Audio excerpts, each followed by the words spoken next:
and welcome back to another episode of Half a Clue, a week-to-week movie podcast where I constantly interrupt my co-hosts. This podcast also features Philip bumping his head against the mic every 5 minutes or so. Bump, bump. Well, I'm of course your host, Blake, and I'm joined by... Ron! Hi. Hi, Ron. Hi. Philip! Hi, Philip. And Jason.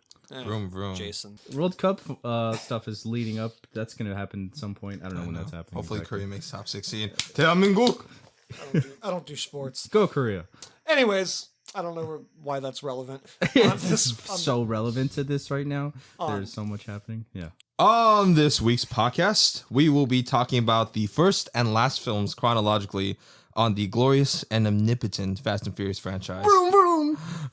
First one will be Better Luck Tomorrow, all the way leading up to Fast 9, or better known as F9 for some reason, because Americans can't say fast. Through its delirious mix of highly customizable cars, objectified females, physics-breaking logic, and super-powered family from the streets. My family. This franchise was able to capture the hearts of so many people from China. Embark with us on this journey into how the Fast and Furious franchise runs on diesel oil, Corona, and why Justin Lin goes back to its crack-addicted X-Flame over and over again. Vin Diesel oil. Yeah. You can have any beer you want. As long as it's a Corona. I know there's Corona. Oh my god, there's so much I can say about Corona. There's literally a part where we could just go on Corona for 2 hours and how Vin Diesel loves Corona. Yeah. Okay. So is that a Vin Diesel thing?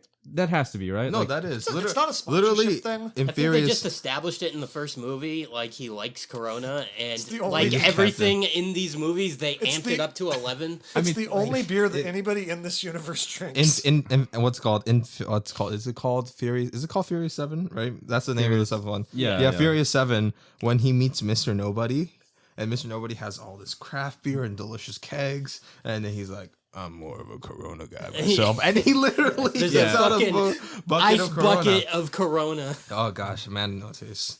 What's it called? But yeah, okay. So started off. What's some off the top news? We got the amazing and super exciting trailer from Clifford the Big Red Dog, or about Clifford the Big Now- Red Griff Dog. dog. I don't the wanna- big red dog. Clifford. I don't want to... Super dog time. God damn it. What? Ronald. Nothing. Go ahead. Oh, Now, you don't get to talk. I don't... Clifford. Okay, go. Go. Now- I'm sorry. Now, I don't want to die on a hill being the Clifford lore guy. Oh my god. They're fucking up the Clifford the Big Red Dog lore. They do not live in New York. They live on like a beach town island. I mean, yeah, the point, like, the whole premise is that, like, they were in, like, New York or Yeah. something, right? And then they they were had to like, move. this isn't gonna work because there is a 25-foot dog that is raging through the city. Is it even bigger than that, right? It's like it gets like super big. And like, the- you can't even It's fit in the enormous. car. Yeah, From he's what I enormous. remember of the theme song, He's a big red dog. from what I remember about the theme song, his like head sticking out one window and his tail sticking out the other one, and the family is like, "Well, I guess we should move," and they go to like a beach town. Also, the girl, I forgot her name. It's not like this is some important property to me. She wasn't like some like shy bullied girl that brings garbage to school. She was just a regular girl who had a dog. She's Yeah. a trash kid. And if anything, like the main character is Clifford. He could speak Yeah, Clifford- in the original yeah, series. He Yeah. can speak to other animals. I don't think he can speak to her. No, Yeah. but to other animals, yeah. Voiced Like, by John Ritter on that Yeah. PBS show, which was great. Are the other characters, Cleo and the other dog, are Yeah. they going to be in it? No, The probably not. It's sequel, gonna be the about some sequel. dumb Yeah. kid with a dog. I do He's want to gonna put money focus down on her. this. I want to put money down on this. Is there going to be a dumb big fight scene with Clifford fighting some like Of course. other? Of course. There needs to be like a Robot Chicken remake version, like where Robot Chicken had Clifford, but like realistic, where he just runs through the city. He's like trampling people. He's like, Killing chewing them. up stuff, and then eventually they have to put him to sleep. But he's so huge that it's like he's just dying. Yeah, just make that adaptation. Just This scar is- children forever. I remember Clifford was like, or I don't remember, but like Clifford apparently was one of the first books I read as a kid. Like I was like, I could read, and like I was really excited You can showing read? people. For a brief moment of time in my life. Yeah. This is just one of those movies. I don't know who it's for. Do you like? It's from a director that makes, I think, similar types of movies like this. I think he might have made Tooth Fairy. I forgot. literally mean I don't know. The who- Tooth Fairy. I I don't have to know. double check on that. Where's This- The Rock? He should have been the body double for Clifford. I just don't understand why it's being made. Okay, who is it supposed to be marketed for? Like us, like people that grew up watching the Clifford Show as a kid. Like we're not gonna care. And then Well, probably It's both. for people of our age who have kids. And we're gonna be Yeah. like, They're oh, it's just the gonna be like, oh, Clifford. I remember Clifford. I'll take my kid to see that. You know, Yeah. kids, American kids nowadays just have terrible taste. So this is like pretty much right up their alley. I mean, Smurfs was a box office fucking Dude, hit. Clifford looks terrible. My niece loves He trolls. looks like he was spray painted. Yeah, they think they spray Wait, he painted. looks awful. They spray painted a Labrador and they fucking blew him up in post effects. I didn't even really like Clifford the Big Red Dog, but one of the only appealing aspects of it was like the simplistic, kind of cute art style. Yeah. But then, like, by not having animated in live action, it just looks like it's like the Tom and Jerry live action movie that came out with like Chloe Grace Moretz. Oh my gosh. There was a I didn't even know live that. I didn't even know they there did was, that. yeah. Oh my And gosh. it was like number one box office for music because kids love it. I'm serious. I have a I nephew don't. that's Do like. kids love it, or is it their parents that are taking them to see this shit? They're Well, just kids- like, well, they just need an excuse to be out of the house for like 2 hours, and they're like, Clifford, that's a kids movie. Let's bring him there. I knew what a bad movie was as a kid. I'm sure you did. I was like writing film reviews. I had a letterbox account at 8. I mean, yeah, we all watch shitty movies as we're kids. I mean, we're only subject again to what our parents show us, right? But then again, kids can be picky. Like you try showing a little kid, like I don't know, if you try showing them Salo. a Man Escaped, they're not gonna appreciate it. No. I'm just kidding. As an 8-year-old, I would have written a thesis on it. No, but there's so many good. There's a tons of good kid content out there that they can watch and enjoy. And Like what? Well, I mean, like the parents Paddington. need to Oh, have yeah. good taste to in order to show them that. Yeah. But most, they don't. it's again, I think people are just like, oh, it's something rated G. Okay, this is it. So let's just Yeah. stick them in Peter there. Rabbit. And then, Yeah. We want to get out of the house. It's hot as shit. Let's go to the movies. I mean, I honestly think it would have been cheaper if it was animated, like just 2D. I mean, it wouldn't have been super cheap, but it kind of would have been endearing. Like, kind of like Winnie the Pooh 2011. It was like 60 fucking minutes, 70 minutes when that came out. That was cool. That was like a Oh, that was nostalgic with Ewan thing. McGregor, right? Yeah, I No, actually no, no, like no. that That's one. Christopher Robin. That came out recently. Oh, The one the band they've from made China. They've made 2 Winnie the Okay, Pooh movies. the Christopher Robin one. I didn't really watch anything Winnie the Pooh growing up, so I was like not really in touch with any of the Winnie the Pooh stuff. But that one still was like very touching. I was actually surprised at how much emotion it actually got out from me from that one. Yeah, that one's directed by the guy who directed, I think, Finding Neverland or something. Oh, that makes Yeah, sense. yeah, he's good at that shit. Yeah. It was emotional. It was the live action part of it didn't ruin it at all. The characters were still cute and they looked good. Yeah. Like you could see Winnie the Pooh's fur. Like when he was wet, it looked good. With this, Clifford just looks like shit. And it's like I know it's hard to translate a giant red dog to real life, Well- but like it could have been done much better. Part than of the problem is like the eyes. Like the eyes are obviously the expressive part in the cartoon. It's just actual dog eyes in the movie. They don't Yeah, he even look looks like too- dog eyes. No, it doesn't. He looks too much like just a blown up puppy. You know? Yeah. So they should have just made this film 2D animated. I Yeah, would have that actually would've I would been have actually fine. seen that because I would have been like nostalgic for fine. some reasons and just kind of see the old art style. Yeah. I wouldn't care either way. If they had, I don't know, yeah, if it would have been 2D animated, or at least like it would have been a little more artistic, just in the sense like, oh god, it sounds so pretentious. I'm sorry, like, are you we're talking looking- about fucking Clifford? Are you looking for art in a Clifford the I know, Big Red I know. Dog Okay, I'm movie? just saying, Like like, literally, Winnie 2011 did that well when it was like 3D animated films up the ass, and then like Despicable Me and whatever. But they still made it 2D animated, and it was just literally 3 Winnie the Pooh short stories, and it was great. But then nobody they showed on practical effects a giant 25-foot stop motion dog. Clifford really killed And it. to answer your question, this director or the He- director of he this made movie bad was movies, Walt right? Becker, and he directed Alvin and the Chipmunks. Yeah, we talked Road about that. Trip. Yeah, I remember. Yeah. I heard Clifford. He also directed Van Wilder.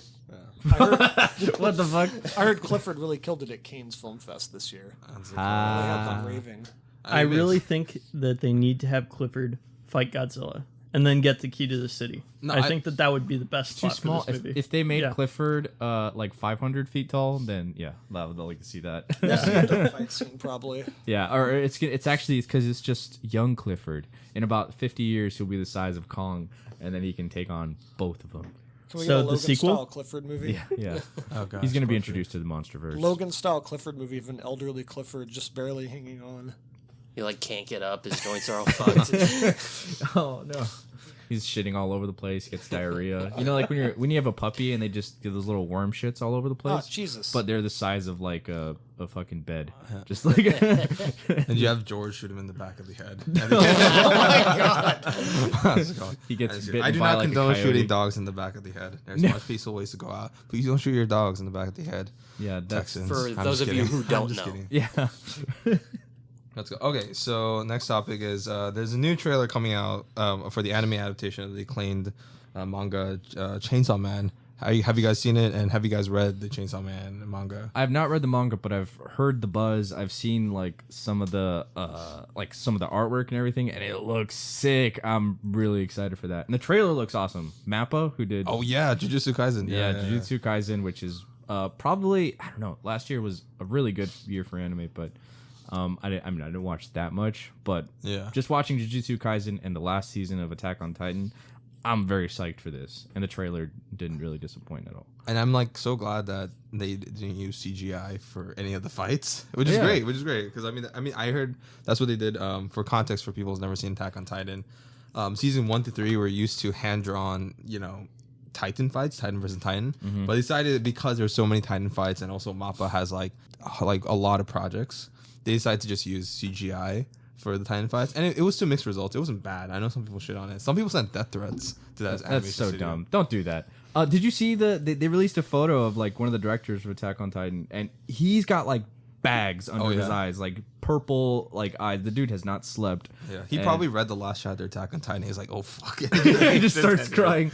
No, these people get worked to death like Yeah. in animation studios. paid It's nothing. no joke. Yeah, like that's a whole issue on its own. But yeah, I don't know. I give them props. They turned out like a pretty damn good looking season. Even the CG stuff, most of it didn't really mind. There's the Warhammer scene, but like that was okay. But like nothing really that I'm not gonna fucking send a death threat to No. to people. No, I'm talking about literally during one of the characters' deaths. I think spoiler alert: Sasha, when she got shot. Okay, I fine. said spoiler alert. yeah, I know, but okay, all right. Spoiler alert. You guys could Thanks, skip. man. Yeah. What's it called?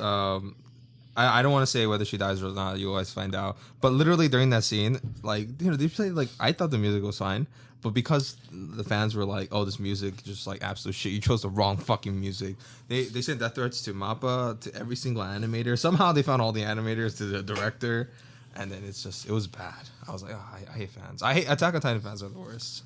Yeah, there's so many toxic fandoms that just like I don't know, just take it overboard. I don't watch Star the Wars. animes. Oh god, Star Star Wars. Wars. Yeah. I know. They've only bullied like 18 people off of Twitter. Well, it's like any fan base that gets big enough is just gonna attract those really toxic people from Rick and Morty, Star Wars, Star Trek. Like any large fandom has really fucked up people in it eventually. Oh yeah. Speaking of Star Wars, do you guys hear about Disney renaming Boba Fett's Slave One spaceship to Boba Fett Starship? That's silly. I don't That's even have an dumb. opinion. Like I genuinely don't care, but like I didn't even like. I'm a relatively big Star Wars fan. I had no idea his ship's name was Slave One. Oh really? Yeah. Oh, that's like that's. I don't. Do they even mention it in the movies? They Like, do no, not. no, That's they the thing. They never Okay. mentioned it in the movies at all. But still, it's kind of dumb because I guess like the lore of it is like Django was a slave. Yeah. He broke free, eventually established himself as this You know too much badass about in Star the universe. Wars. But and then I think he was a slave of it's not Rondanians. I forgot the actual race, but it was like those cat-looking people with like, and then they enslave. They have like a whole business system and ecosystem around the world. Yeah. It's insane. They actually get into economics of slaves. Yeah. But the point is, he was a slave. He freed himself, and then he named his ship Slave One, which is that's fine. That's enough. I can believe that. And also, he's a a mix of like good and bad. He's not. I mean, he's a villain and then slightly anti-hero. Whatever. And, Like, it's called Starship. Like it has no bearing on like his character. Like there's a billion other starships in this fucking he galaxy. shifts through the stars. That's like naming my car Red Car. Like it's yeah. like stupid. Or Clifford the Big Red Dog. I know exactly. Man, Oh gosh. I just don't care. Boba Fett's in like 2 scenes. Yeah. He's one of the coolest parts in those 2 scenes. He I is- I mean, don't give the Boba Fett love. He does he just arrests Han Solo basically. That's his entire fucking role, and then he gets hit with the what a metal rod. But he looks Because cool. Blake. it looks cool, I don't care. and the lore behind, I hate Star Wars. Boba Fett. I thought we weren't going and to the talk about Star Mandalore. Wars like ever. That was like a rule going into this. I mean, I will say that they've definitely responded to the fandom and given him some decent lore. And his introduction eventually into the Mandalorian. Spoiler alert. Thanks, man. Done fairly well. Yeah, I mean, when they get shot though, and then the music that's playing it really bad. Like I was like, why did they do that? So I sent all Ronald, these death Are you threats. trying to get my blood pressure up talking about Star Wars? No, but yeah, My that- doctor literally said, Blake, no more Star Wars discussions. All right. Well, next topic is what do you guys think about John Lithgow, who played the Trinity Killer in Dexter, coming back for the Dexter revival season? Ooh, I have opinions on this. Well, I think it's great. All right. I don't think This is gonna be they the next 3 hours. I don't have that much to say. I just have a little bit. I think it's great. Don't think they should have announced that. That would have been kind of cool had they just done it. You know what I mean? yeah, I agree. I Like, think the only reason they did it is because like the excitement for a Dexter revival was like tepid at best. And they were like, okay, you guys, you know, remember the last good thing about the Dexter series? The Trinity Killer? Oh, he's coming back. But, like, But also, like, why? I'm assuming it's either going to be a flashback or Dexter does that whole thing where he kind of visualizes dead people to Yeah. like talk to as it's like his like subconscious talking to him. My guess would be it's either a flashback or that. It's gonna be like Walt in and what's what was the that El Camino? fucking movie? Yeah, El Camino. El Camino. It's like the last time they did anything interesting with that, with like his subconscious talking to him, was when The it ice Brian? truck. Yeah, when Brian Yeah. comes back. Yeah, I was like, oh, okay, that's cool. And They- then they that did sh- like nothing really. with That should have been a season-long thing. That could have been Absolutely. some really cool like character building moments. Like the ice truck killer comes back to him and replaces Harry. And it's like, okay, so the logic side is now like corrupted. Yeah. It comes out for a pretty basic reason. Remember Mos Def was on that season? Yeah, Oh. is that the one where he just like kills an innocent guy or something, and then No, Mos Does that- Def is innocent. So Dexter's hunting Mos Def, and then he realizes he misinterpreted the situation, but Mos Def gets killed. So Dexter becomes like super angry. So instead of seeing Harry as kind of like his subconscious, he starts to see the ice truck killer, kind of reflecting the darker side of him. And then it lasts one episode, and it's dumb. yeah, The ice truck killer, by or the way. it's Yasin Bey now, by the way, instead of Mos Def. Oh, well. Just saying, I'm just saying. Okay. Wait, In case the in original. case Yasin's listening, In case he's listening. he's like, hey, get it right. I know the original showrunner is coming back for the revival. Yes, that's what excites me about it. He did the first 4 seasons. He had a pretty like cool ending he had planned out, and he didn't get to do it. I'm assuming it's going to be a different ending because I don't think it would work if you guys have read the original ending. Yeah. It probably wouldn't work anymore. No. But I'm hopeful for it. Dexter's one of those shows that obviously went on like fucking 5 seasons too long. Oh, yeah. So it'd be cool to see them try to redeem the series. I like the show. It's kind of a lost situation where there's a lot of good in it, but there is probably more bad than good, unfortunately. But I like Michael C. Hall. I like Clyde Phillips. I want to see what they're gonna do. Yeah, I always wanted to see Michael C. Hall's career take off more. Like, I mean, he did 6 Feet Under He does and like Dexter. Broadway. Yeah. Does he really? I think he does theater because like I've Yeah. seen. Yeah. Theater. Theater. What did you call it? A homage? Homage. Yeah. Yeah, I mean he was in theater. He wasn't even he was like he was in in Rock- Gamer. when he was when he was young, or he was like in Rocky Horror Picture Show, like He does like drag stuff, doesn't Yeah, he? yeah. Yeah, he does a lot of drag. Like he's like a. I don't know if he's a drag queen, but I know that he portrays a lot of drag queen like characters in a theater. I had no idea. I mean, good for him. I'm glad to see that he's still working and doing stuff because He's probably like rich him a lot. as fuck, and at this Yeah. point he's probably just like Yeah, he produced like the last artistic 4 shit. seasons of He Dexter. does what he wants. Yeah. Yeah. But I'm excited to see him again. I didn't watch the full length trailer because I kind of want to be surprised. I did watch the teaser and I was like, okay. But I'm excited to watch it, and I'm excited to make Jason watch all 9 seasons or 8 seasons so we can have a discussion on it. Have you ever seen Dexter? No, and you could blame Blake for that. Yeah, you could just watch the Trinity Killer and then just recaps the other ones. I jumped into Dexter season 2. Like, I missed the first season, and then I started watching from season 2 onwards, and I was still like really into it. The first 4 are pretty good. Can I have a hot take? I don't think season 4 is as good as everyone thinks it is. It's the Trinity Killer season. Yeah, John Lithgow's really good as the Trinity Killer. That season's kind of messy though. People just kind of overlook it because John Lithgow's so like terrifying in that role. Like it's not as neat. I think the Dexter hierarchy goes season 1's the best, 2, 3, and 4 are pretty good. Everything else is pretty bad. I do like season 7 though. Which one's the season with Julia Stiles? That's season 5. That's season 5. How many That seasons season's are there? awful. 8? 8. Oy. Season 5's awful. And then there's the girl who plays Miranda Lawson in Mass Effect. I forgot her name. Oh, Yvonne was it- Straczewski? Yeah, Yvonne The girl from Chuck? Yeah, Oh, yeah, she's in there. She plays Hannah McKay. She was. Oh my gosh, Hannah! I remember the last scene says Hannah McKay, and then there's the baby. It's like they say Hannah McKay. There's a super cut of them saying Hannah. Like That was like fans hated that character too, and then they still brought her back in the last season. She was again interesting idea. Like her being a female serial killer who is somewhat sympathetic, and it's like, oh, okay, Dexter, what are you gonna do with this situation now? Well, if they wanted to do her character right, she should have been introduced a few seasons before she was introduced. I think they needed more time with her in the background, kind of building up to her.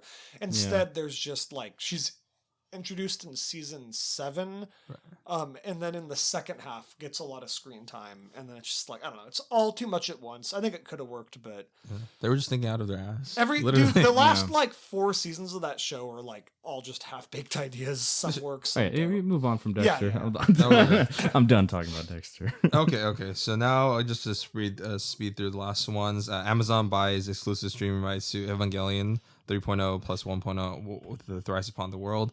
It's the last film in the what's it called Rebuild franchise of Evangelion, so super acclaimed mech anime. Have you guys ever seen Evangelion? And what's it called? And how do you guys feel about this? Are you guys excited to see this now that it's like readily available on like streaming services? Even the original series is on Netflix just recently.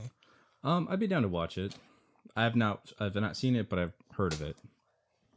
That's about it. Yeah. Yeah, I've never seen it. I've never really watched any anime, so whenever it's brought up, I'm a huge fan. No, I'm just kidding. I don't watch anime.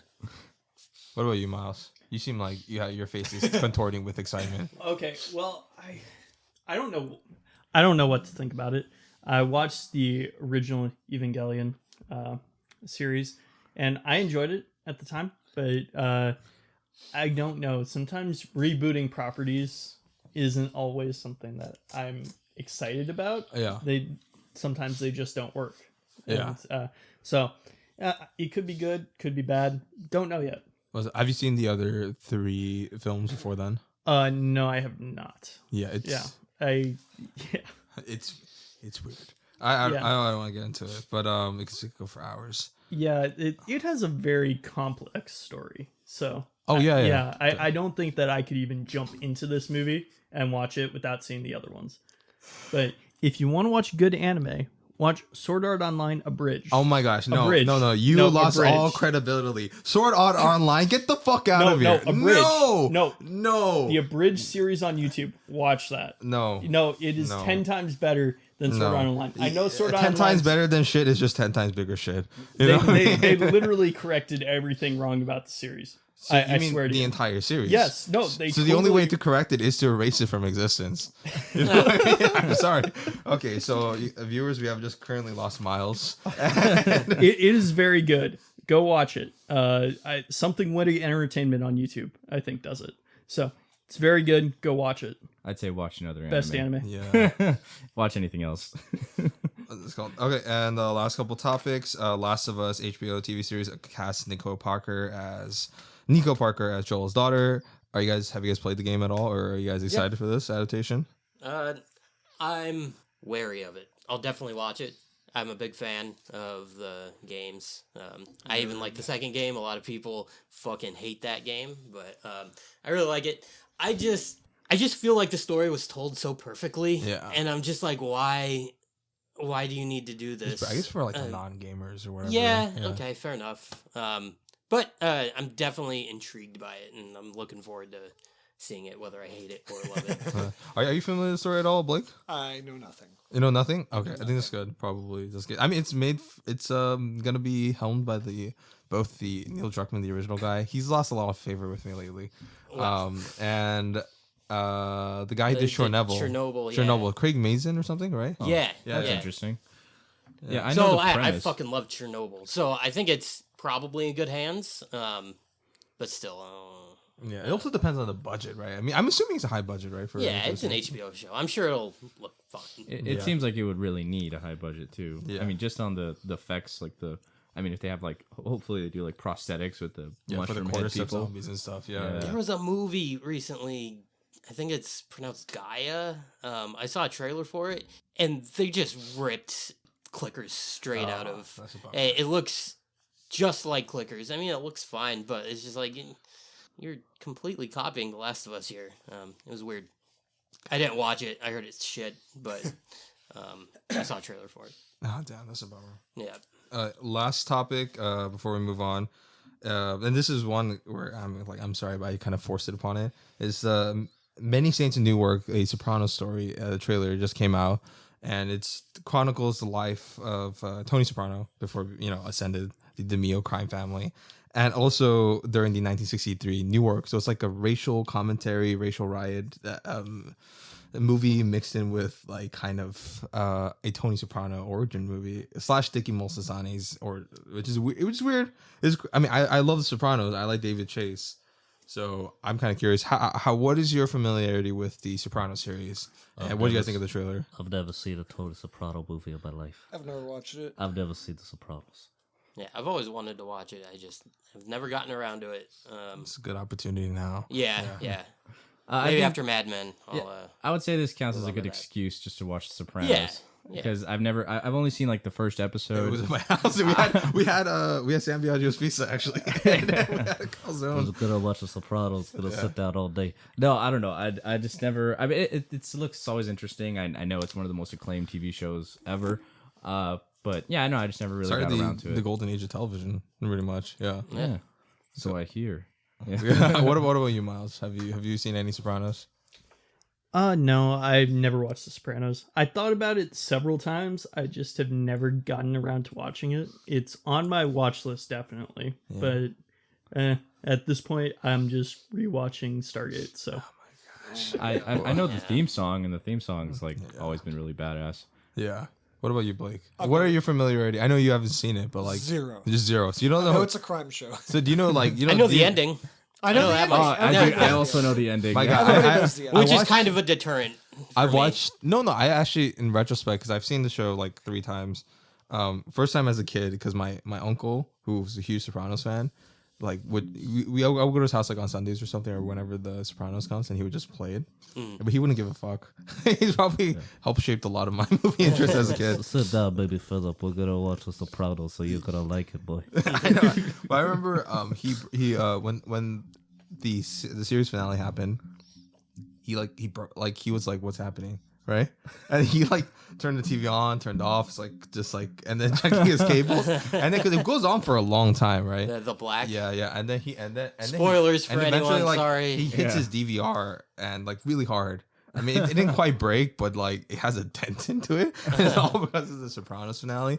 And I remember as a kid, I was like, what a dick. Like the creator is like, who's this guy? That's the only reason why I remembered his name as a kid, David Chase. Like I hated him. I was like, but in retrospect, I think the ending's perfect. I Really? Yeah, I really really like do. the idea of it. I I know think it's it's so- really cool. I know it's so controversial too. So No, it when it came out, it was controversial. Well, now it's kind of. I think been, it's like- universally loved. Yeah, I it's think. universally loved. Because of course, it's like a Really? knee-jerk reaction where it's like, but when you think about it, all the plot threads are wrapped up on like Game of Thrones season 8, and then like all the characters' face you want to know happens.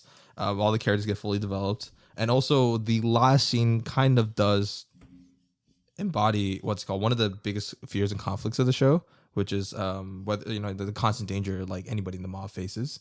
And then number 2, it also has literally don't stop believing, and his like regardless of what the things Tony and stuff, whether it's panic attacks, mental depression, or actual mob wars, so just keep on going, and he's trying to tell people to don't stop. Like it works. Yeah, it works. does it work? I think it does, yeah. Okay, so now that we've established that all you guys are uncultured fucks, what have you guys been watching lately? Absolutely nothing. I've still been watching Mad Men, but I'm looking at our notes here, and Kitchen Nightmares is on there. Who's been watching Kitchen Nightmares? I've been watching Kitchen Nightmares. I don't know why. I recently just got like because it's the brilliant. urge. Yes, it's Yes. like it's some of the It's best reality amazing. TV show Oh, they make a scallops out there. I'll make a scallop. That's Hell's Kitchen. Yeah, Kitchen Nightmares is great. That's when they go to businesses and Oh! shit. I Yeah. remember that.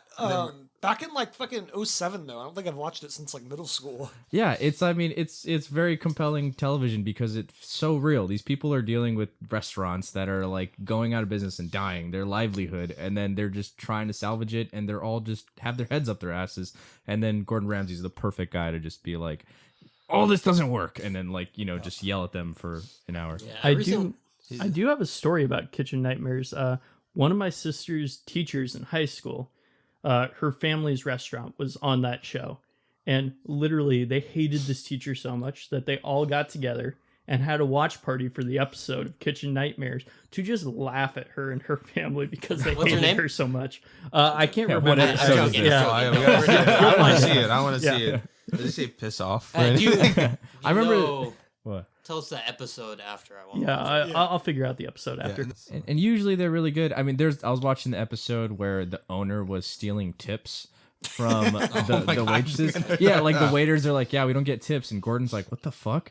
And he's like, "Yeah, where do the tips go?" It's like they go to the owner, and then they confronts the owner, and like he just yells at him in front of like the whole restaurant. He's like, "We're not getting tips. Like they're taking it. Like," and then he tells the other like the people that are at the restaurant, the customers. He's like, "Hey, just so you know, all your tips go to the owner. They don't go to the waiters." And then they just all get pissed at him. It's great. It's like shit like that's awesome. He does not give a fuck. The only thing I remember from that show is there's like an episode of like a pizza place where they have these like super cool fucking like open fires that you can make the pizzas on, but the owner like microwaves the pizzas instead. Chef Mike. And I just remember that in like the mid of the episode, obviously this is edited for it to be more dramatic, but I remember in the mid of the episode, like they're cooking the pizzas on the fire, and then the owner's like, no, it has to be microwaved, and he like starts like taking them out of like the fire and my God. microwaving them instead. It's like the fact that like okay, there's certain episodes where it shows the horrors of like running a restaurant, right? And just how disgusting some people are, which I never understood.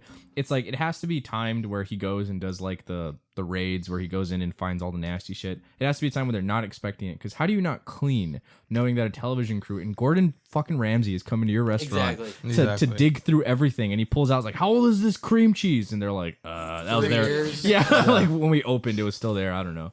It's disgusting. Sometimes there's rats and there's like just rotten food. There's so Well, much rotten it's food. definitely like, dramatized. No, there's some That's not restaurants the that right are word. like That's that. not a word. It's What so am I trying to say, dramatized. This is a good effort, though. What am I trying to say? Dramatized.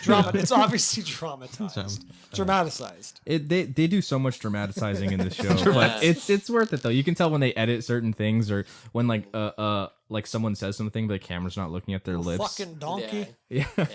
I recently watched a compilation of him trying food at restaurants, and it's so funny because every single time he's just like, "Oh, it's fucking gross, it's fucking sauce gross. winker." Try that." He always asks people to try it, and they're just like, "Yeah, it's gross." I don't know.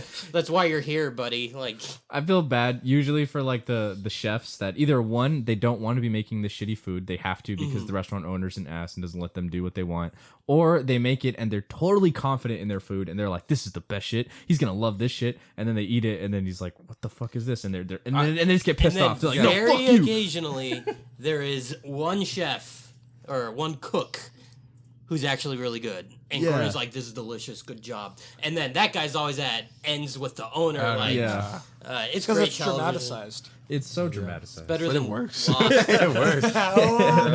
There is might one be scene right. there is one scene I remember really well from Kitchen Nightmares where basically this chef comes up to Gordon Ramsay and Gordon Ramsay's like, "This food is shit. Like, I would never serve this in my restaurant." And then he was like, "Yeah, I'm not a 3-star Michelin chef."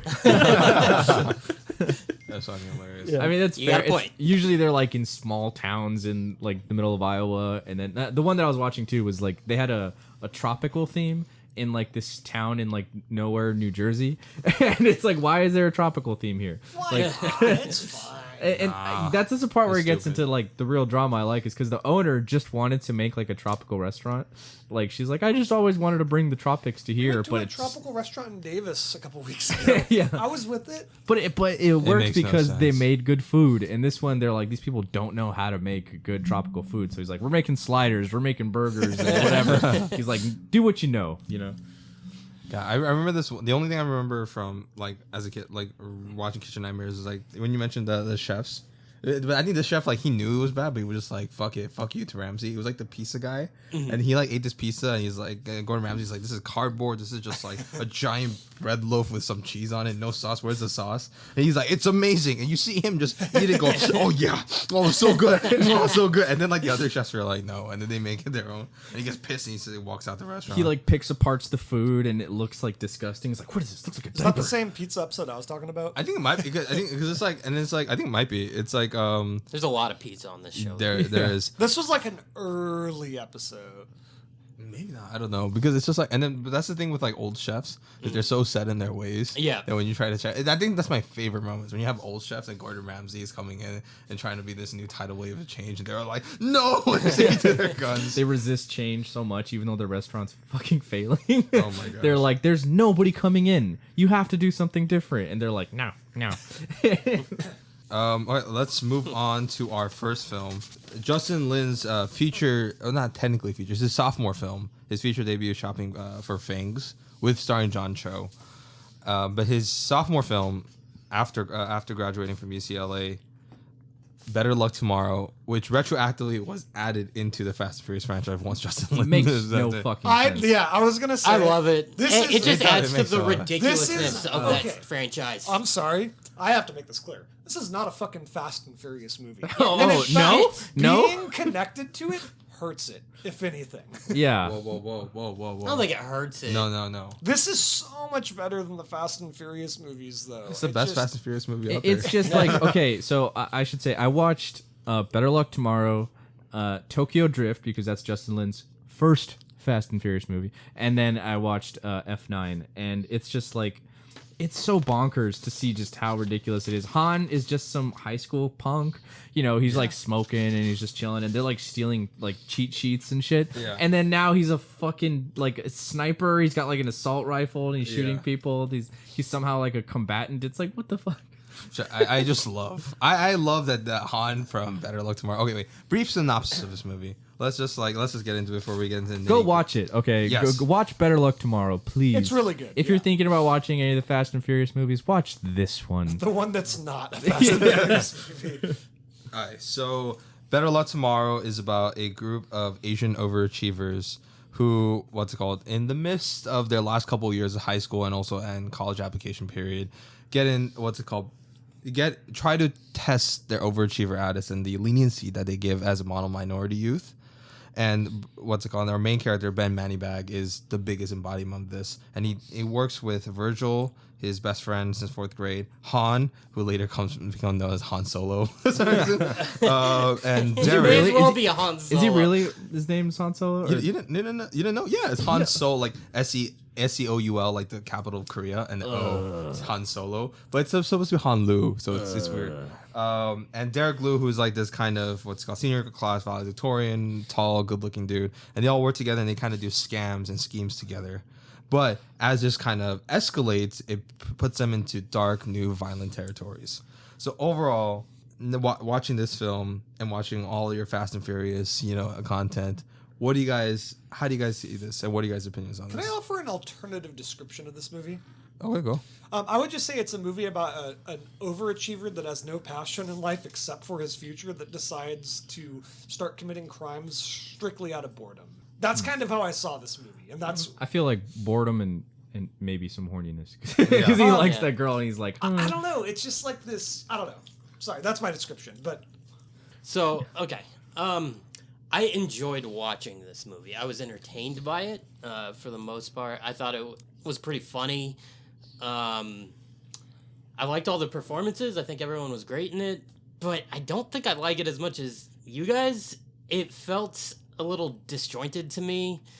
I had a hard time buying any of their motivations for anything. I disagree. I'll get into And- that. Yeah, I will. I disagree. I'll get into that I from disagree. personal Okay, experience. that's fine. And I don't know. It just feels like certain actions taken by certain characters really didn't make sense to me. And I hate the opening scene. I think it kind of ruins the movie a little Really? bit. You mean the cell phone scene? By the way, spoilers Yeah. alert for both Fast Yeah, 9 and yeah. Better Luck Tomorrow. Yeah.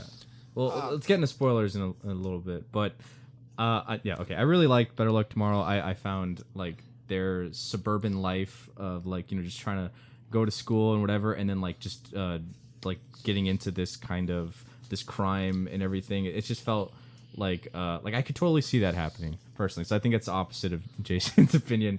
I could see like growing up in like a somewhat similar kind of area where it's like, yeah, these like suburban kids that are very smart and their life is supposed to be laid out before them, but they choose to really break away from that. They kind of like just become these criminals.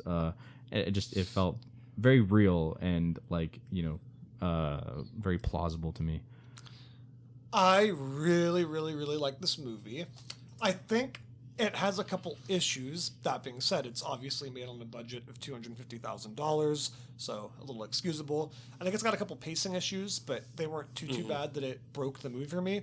I'd say overall, I really, really liked it, and I would agree with Ron. I've like met people that remind me of characters in this movie. Oh yeah. I knew an Eagle Scout that sold Molly. Like, tell me that's not straight out of this movie. Yeah. So I don't know. I really, really liked it, and I'm excited to do a deep dive in just a moment. I like seeing the progression of Yes, just I was like going to say little the things. snowball effect Yes. in this movie is incredible, and I think it's a little too early to discuss it. But there's actually a moment in this movie that's kind of a part that takes it to the next level for me. I guess we'll get into that in a moment, though. So, one of the big things about this film that I guess was very somewhat relevant as an Asian American myself, and also growing up in Blake and I are both from Diamond Bar, and Diamond Bar's full of 75% Asians. And then Ron, you went to Iwana High School, right? Also 80% Asians. Yeah, too. I went to school here. I didn't live here, but like going to school here, yes, this felt very much Yeah. like growing up in Walnut.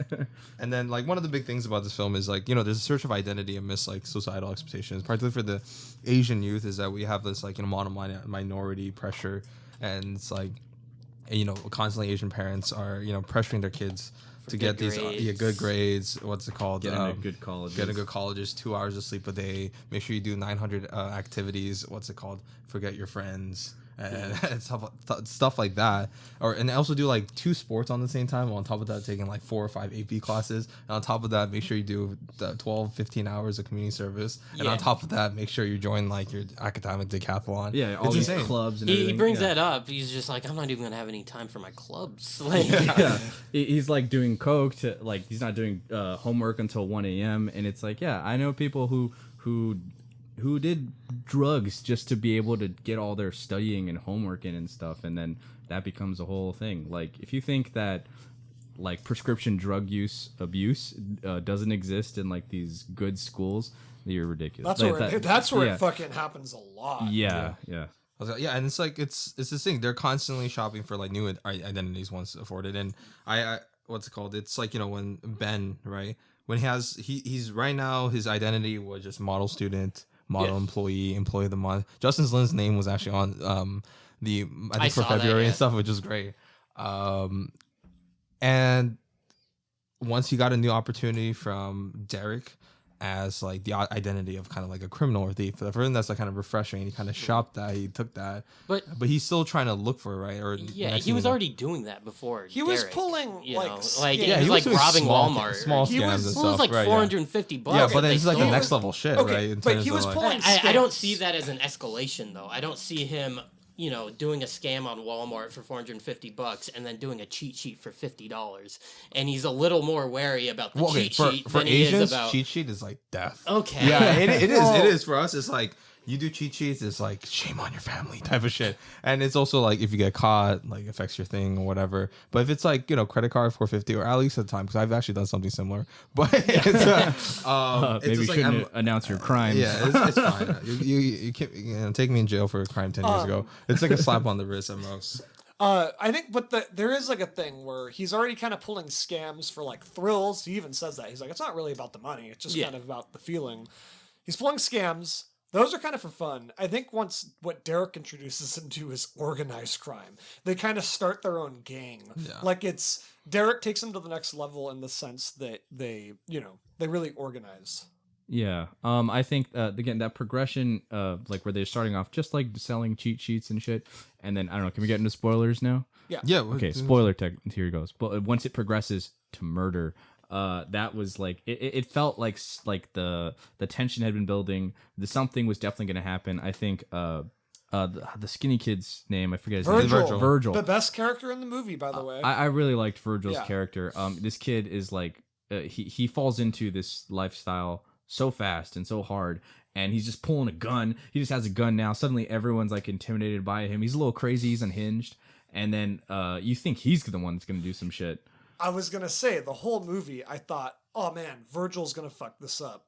Virgil's gonna be the one to make this all blow up, and he isn't. No, I mean, in the end, he's the one that's like racked by the most guilt, Yeah. right? And Yeah. he eventually tries to commit suicide. And that scene, I was like, oh man, that was heartbreaking for me. When he's just like pounding on the door and he's trying to get in and you hear the gunshot and it's like, fuck. Because that should happen. Like, it's the pressure that gets to these kids, and the very real pressure. There's so much. Yeah, on even him. your whole future. Like he starts off as like like the Joker and stuff. He still is kind of like the jokester character, the comic relief, and that was like his thing. But then like later on, once like he got like the gun and once he got the crime, he tries to take this new identity as like the leader. What's it called? The leader, the dangerous outlaw or whatever, right? But He's the then- wild card. but then Pulling it down doesn't on really hookers work and out. shit. Yeah. Can I talk about my favorite scene? Is it too early to do that? No, just talk about it. Yeah. So this is what I mean. I feel like there is a first half and a second half, and there's a scene that bridges the two together. So the first half is they're kind of testing the waters, they're getting into crime, and at this point it feels almost for the main character Ben. Ben and Virgil and Han, they're kind of testing the waters, and Derek kind of feels like the person that's pulling them into it. It feels like it's mostly for fun at first. They're pulling scams, they're doing cheat sheets, they're like doing all these little small things. They're kind of making a name for themselves. Then at the party, there's the scene where they get into a fight. And at first, you're kind of like rooting for them. You're like, oh, they're showing like who they are. You know, they're beating up they're getting into a fight with the white kids. They're kind of like fucking with them. It all changes the second Derek Derek. Yeah. Derek pulls out a fucking gun, and it feels very real in that moment. Like everyone, it's no longer like a fun high school fight. Everyone is fucking terrified. You see something kind of awaken in Virgil, and he just starts beating the shit out of that other kid.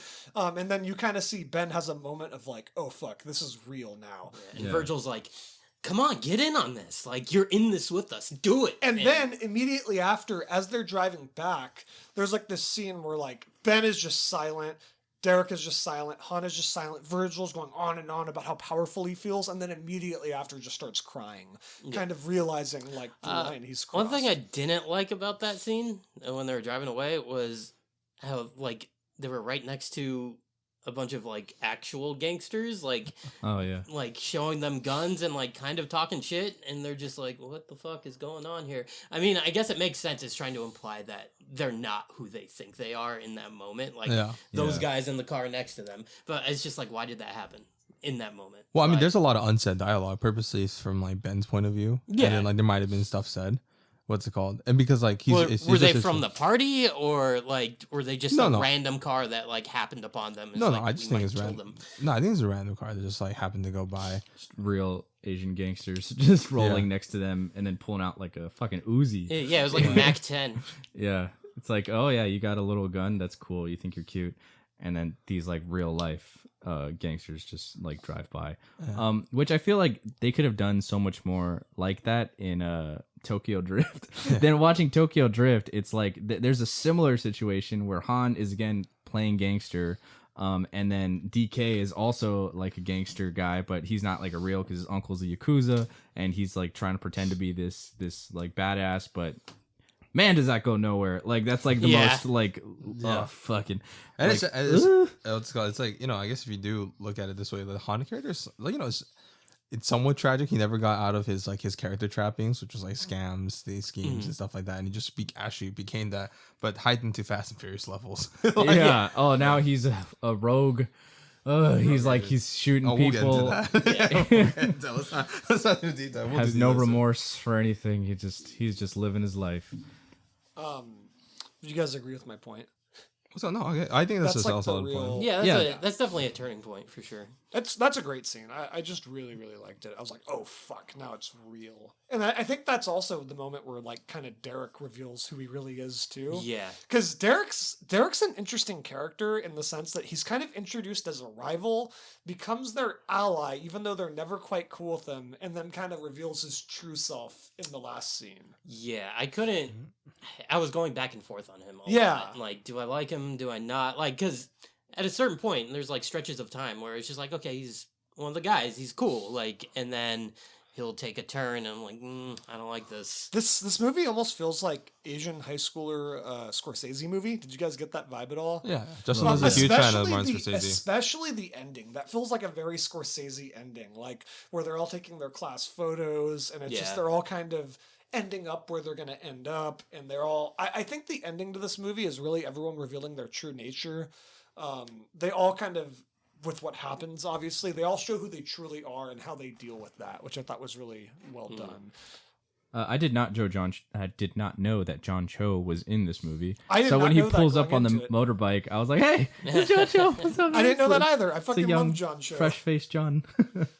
But I think he was perfect for Yeah, it he was being really like good in it. that preppy douche who thinks he's so much cooler than everybody else. I thought he was like in college or something. I and he was thought like, that too. I thought he was the older boyfriend at first. Yeah, I was like, oh, this guy. Like we all know this guy, right?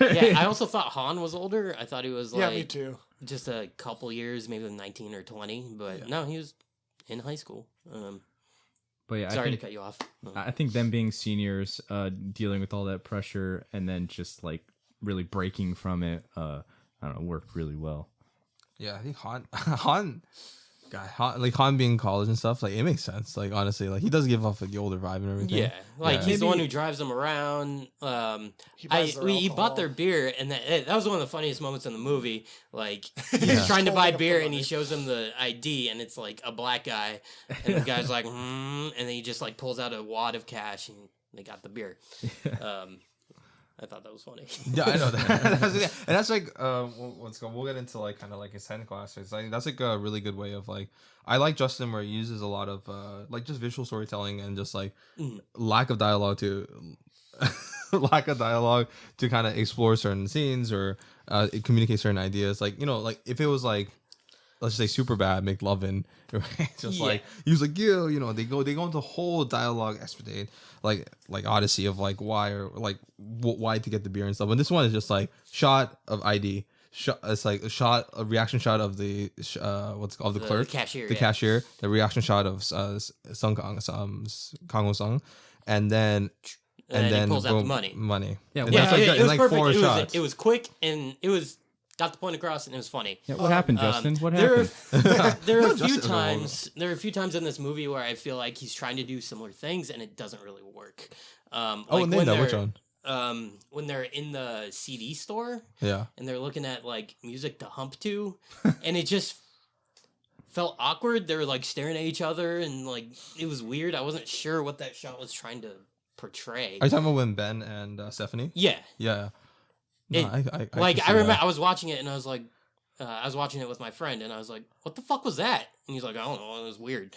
It was just strange. Asians are horny, you know that? Well, no, I understand like what the point of that was. It was just, I don't know, it didn't work for me. It just felt strange. If we're gonna talk about like the shot composition, because Philip brought that up, you can tell it's on a low budget. He did a lot with a little though. Like I really like how he chose to frame a lot of the scenes. I think the standout shot for me is when Ben is throwing up and like you just see his like baby picture and he's all preppy and like happy looking. Yeah, that was Yeah. really good. Or also the scene where Han beats the shit out of Virgil. Like it's just framed really interestingly. Yeah. What about you, Philip? Do you have any thoughts on this? There's a lot. I mean, there's like even like just the when they were at the baseball, like the baseball scene. Yeah. Where it just it's a POV of the baseball. So you had just the camera. I forgot how they saw the BTS. They just had like on a dolly, or just had the camera just moving real quick. Yeah. Into the thing, and right before the bat hits the camera, and that was great. And then also like you have like these super low angle kind of like almost fish lens. I don't know if they did use a fish lens on Ben's face because he's like high on fucking coke and shit. Yeah. That was great. And but then also like the most heartbreaking shot is when at the end John Cho's character, I think his name is Steve, right? Yeah. When they find out he's still alive. So Derek is like, getting Yeah. like a little bad. We should get into this before we. Yeah. Yeah. So yeah, they set up Ben's character, right? Or not Ben. They set up John Cho's character as he wants to like stage a B&E at his parents' house because he just wants to rob his parents, right? Yeah. Yeah. Oh, brief context too. Not sorry to cut off. Steve is a rich Asian dude with parents who are Super like, preppy guy, kind of a douche. Yeah. And he's also has the girl that our main character really wants to be with. Yeah. He kind of treats her like crap. He's like, yeah, you go take her to prom and shit. Like, I don't I care. do that shit. Yeah. Yeah. It's like, Well, he's what also was it? dating somebody else from like his academic decathlon team. Yeah. Yeah. And then that scene where they start beating the shit out of him, and then Ben comes in with the baseball bat and just whacks him in the head.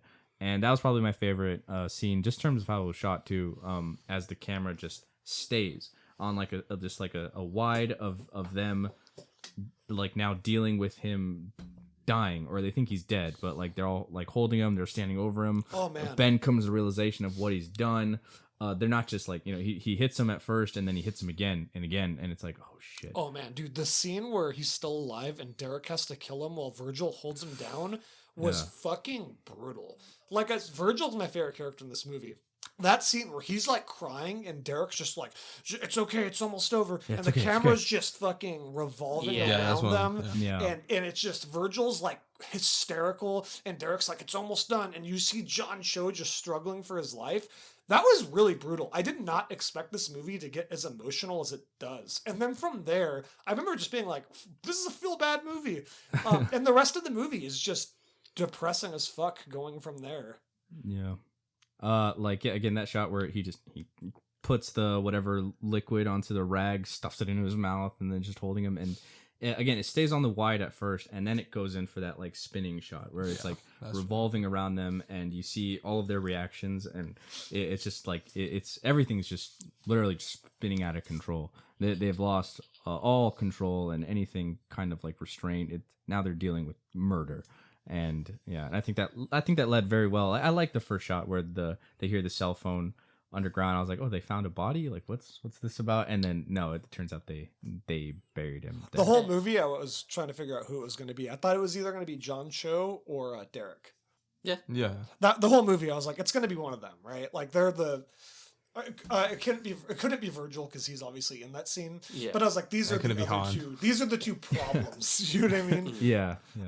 If we're talking about the opening scene, I wanted to mention I really like the opening shot of just the gated community, and it's just like the gate the gate just slowly opens. I just thought that was a great way to introduce this world of like, welcome to suburbia. There's murder, drugs, and like all this crazy shit going on. This like whole premise really reminded me of a Kyle Kinane joke where he talks about like, the horrors of growing up in the suburbs. He's like, in the city, you kind of have this hard life and you get like to be like gritty, and there's all kinds of like cred that comes from living on like, the inner city and the streets or whatever.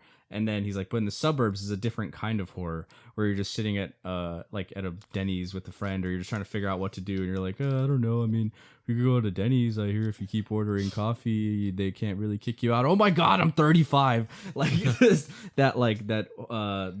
something about growing up in the suburbs where there's no real, inherent danger, but it's somehow like it's kind of worse because your life can just like flash before you. That's not worse, but like just in terms of like your mind, you're just like there's just nothing jumps. there. Like everything just feels so bland.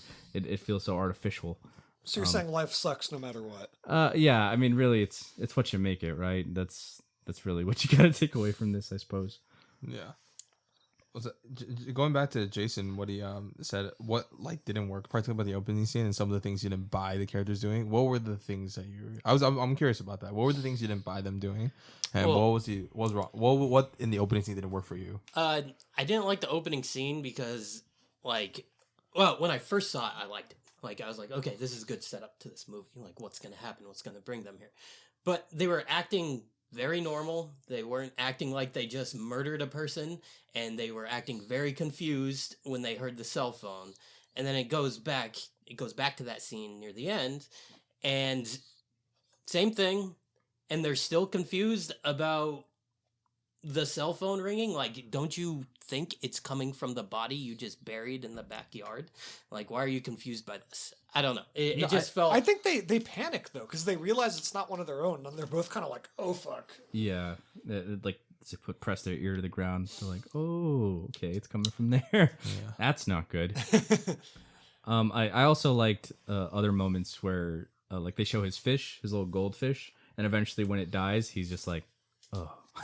Like it's just that realization that like, you know, you can't be living this lifestyle. It's gonna catch up to you at some point, and it's just like that little foreshadow where it's like, things are really starting to pile up now, and this is leading to disaster. So yeah, I agree with that. And it's called and it's like and kind of like with repeated imagery where it's like, yeah, it's like one of the things about they constantly show his fish tank, right? Yeah. To illustrate, and then like how he's feeding it, what's not feeding it, and then once the fish is dead, pretty much to visually show where he is mentally and everything. And I think that's great. That's Yeah, like, I like the vocabulary words. That was Yeah, a cool, that was a that was a cool really one. cool idea. I, Like, that's- hey, they're I had almost like PTSD when he was doing the vocab words. I legit, it was like a lot of the things they did there, I was kind of like, oh wow, it's like just watching it again. Probably it's almost like chapters in the movie. Jason, did you want to go on with other scenes that didn't work for you or decisions characters made?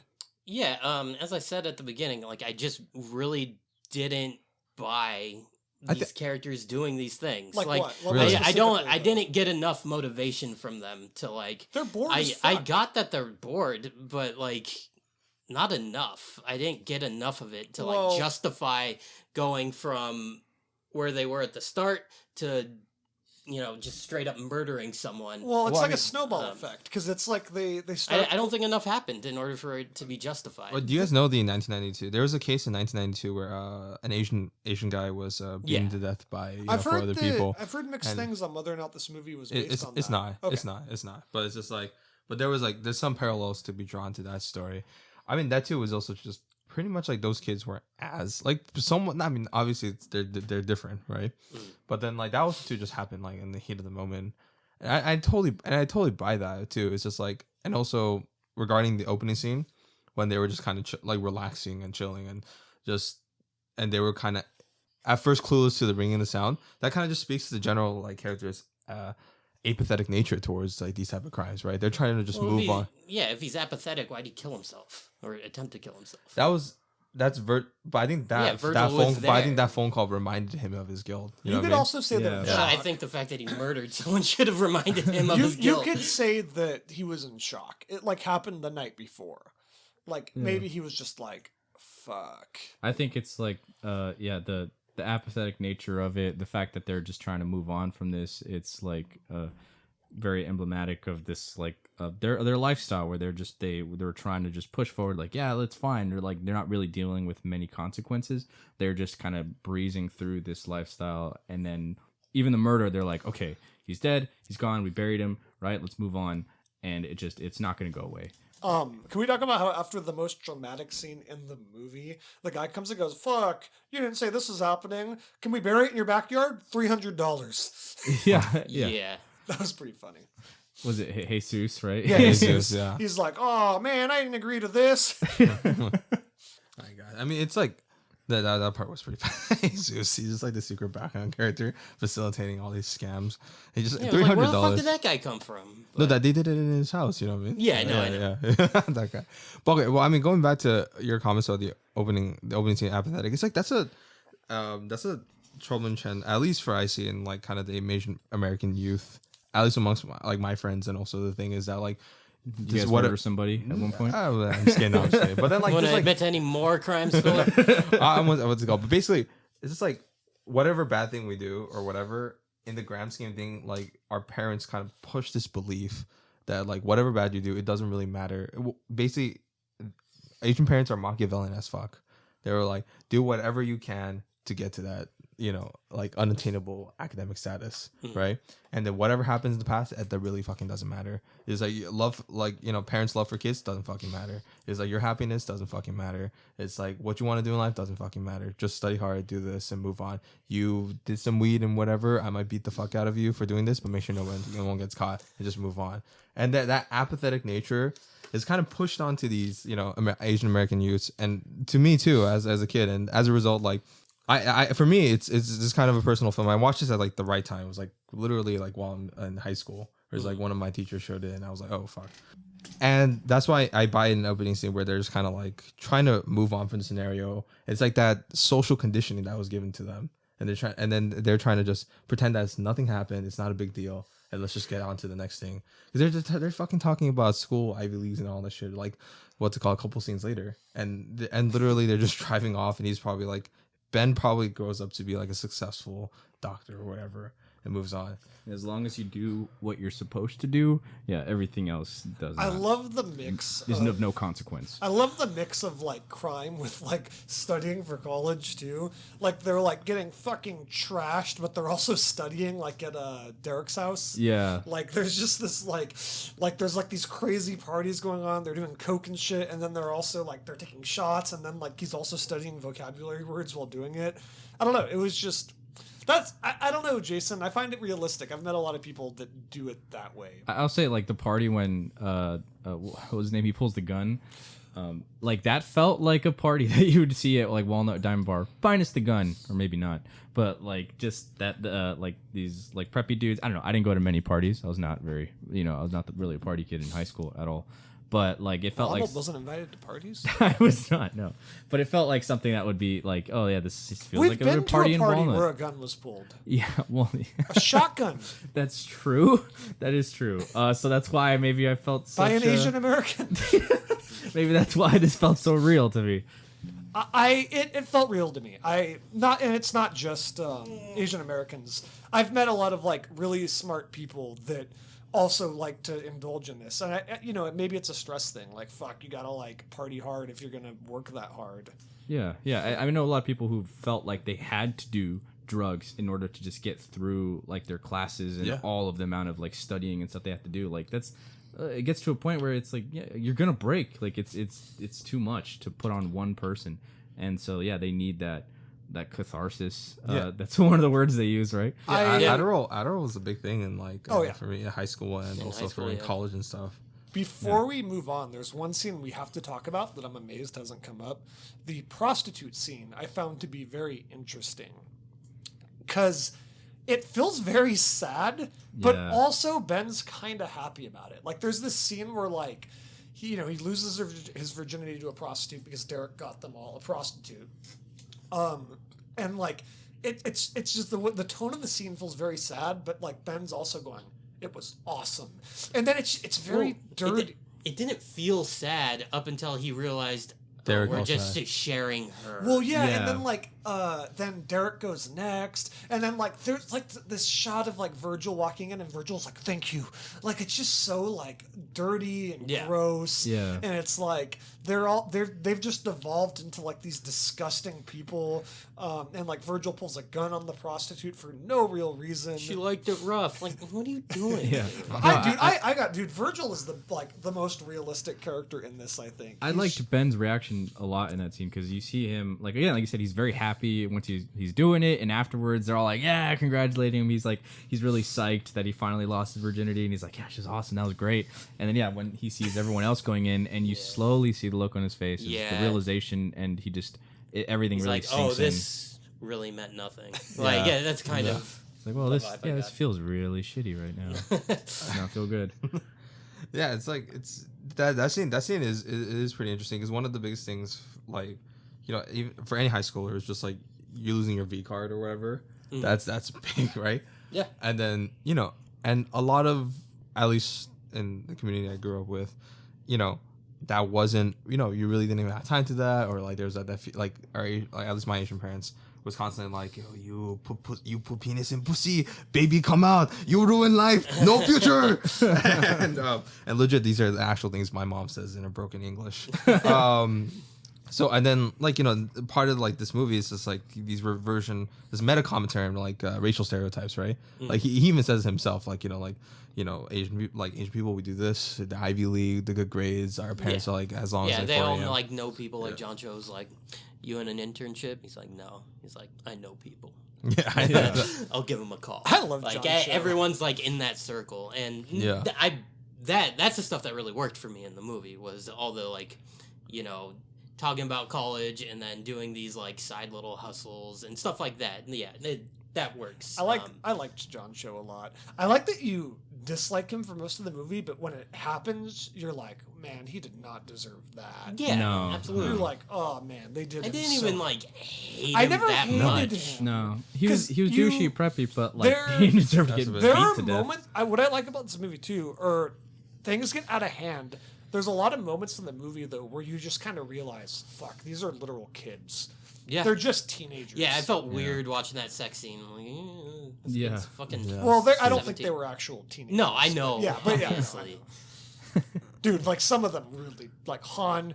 Who are you fooling, bro? You're not a teenager. You look Yeah, like I think it may have worked better, honestly, if Han should have was just that- been the older Yeah, kid. he should have been Yeah. like the college kid that He hangs should have been out like with 21, the high school 22. kids. Like, I think it would have added more to his. Han a little bit pathetic. Just like you're like the much older kid hanging out with these younger kids because you're a burnout.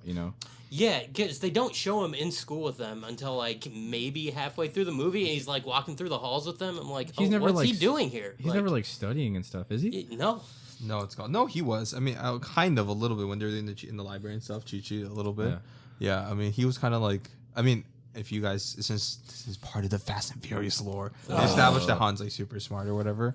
Yeah. this isn't a Fast and Furious movie. I'm sorry, that's a They dumb do call. say Fast and They do. Furious. It's 25 do. minutes. Okay, Or the wait, guy wait, who- I put a time code. No. It doesn't matter. I want to do it.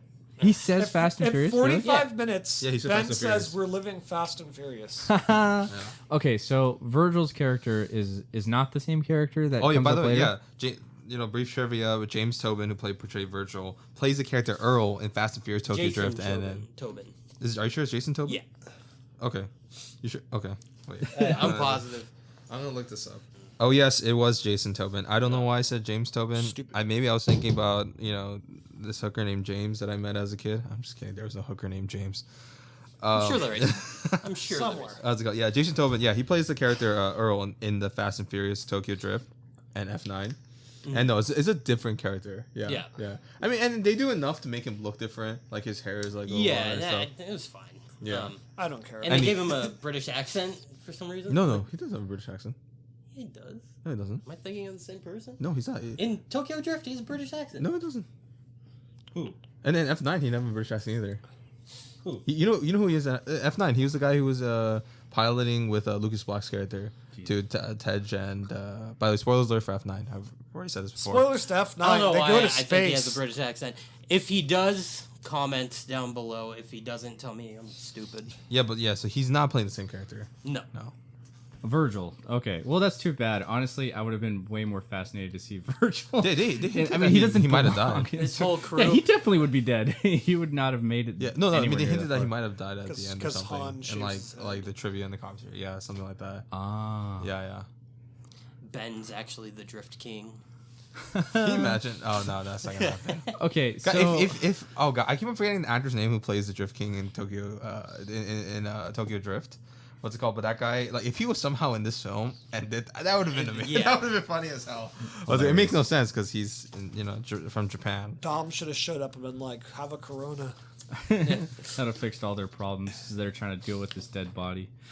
Okay, so with like, come back to like to Tokyo Drift, and then like watching this movie, it's so ridiculous seeing Han's transformation, right, as he becomes this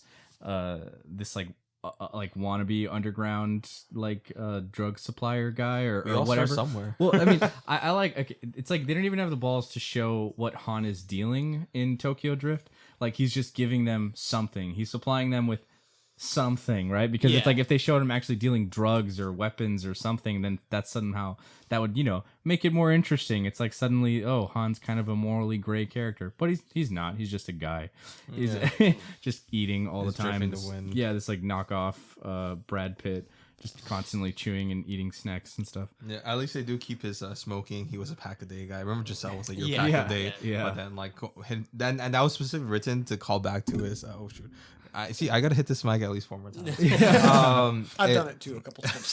But it was like it's like a throwback to the Better Luck Tomorrow, like the film where he's like the guy who smokes the fucking most. Yeah. Right. And that's why actually Kang Ho Song didn't want to play Han. He wanted to play Ben. And because he was like, oh, I'm just like, because he was like, as a young actor, I just wanted to have the most lines as possible. I didn't want to just be the cool guy smoking and stuff. But then He would not have worked as Ben. no, he would No. not. No, it's too good looking. And too old. Yeah, too old, too good I, looking, I too like the cool. innocent look of Ben. Yeah, Yeah. Ben, that was a perfect casting. I think this whole movie was pretty well cast. yeah. I think Everyone it's fits. probably perfectly Oh cast. man, I know I've just been on a Virgil train, but dude, seriously, No, what's the actor's name? Jason Jason- Tobin. Jason Tobin. If you are listening to this, We know you are, Congratulations. Jason. If you like him, watch Warrior. It's on Jason HBO. Tobin, He's in Warrior. I loved your Oh, I performance. thought. Wait, which? It's a what's called? It's the HBO. Well, it was Cinemax, but now on HBO Max. It's the one where it was like Bruce Lee was supposed to be in this movie against like Chinese versus Irish immigrants. It's Do a we martial have- arts like historical drama. I thought you were talking about the Joel Edgerton, Tom Hardy Warrior. No, not that one. He was he's in Warrior. Yeah, he was Tom great Hardy. though. yeah, he played And Tom Hardy. Jason Tobin, like he's kind of skinny and shit. Yeah. He got pretty ripped for that fucking series. Well, that's cool. Yeah. Jason Tobin killed it, man. That character was just really well written. really He's well great. portrayed. I wish he has really more like this stuff. movie, man. Yeah. Thank you, Philip.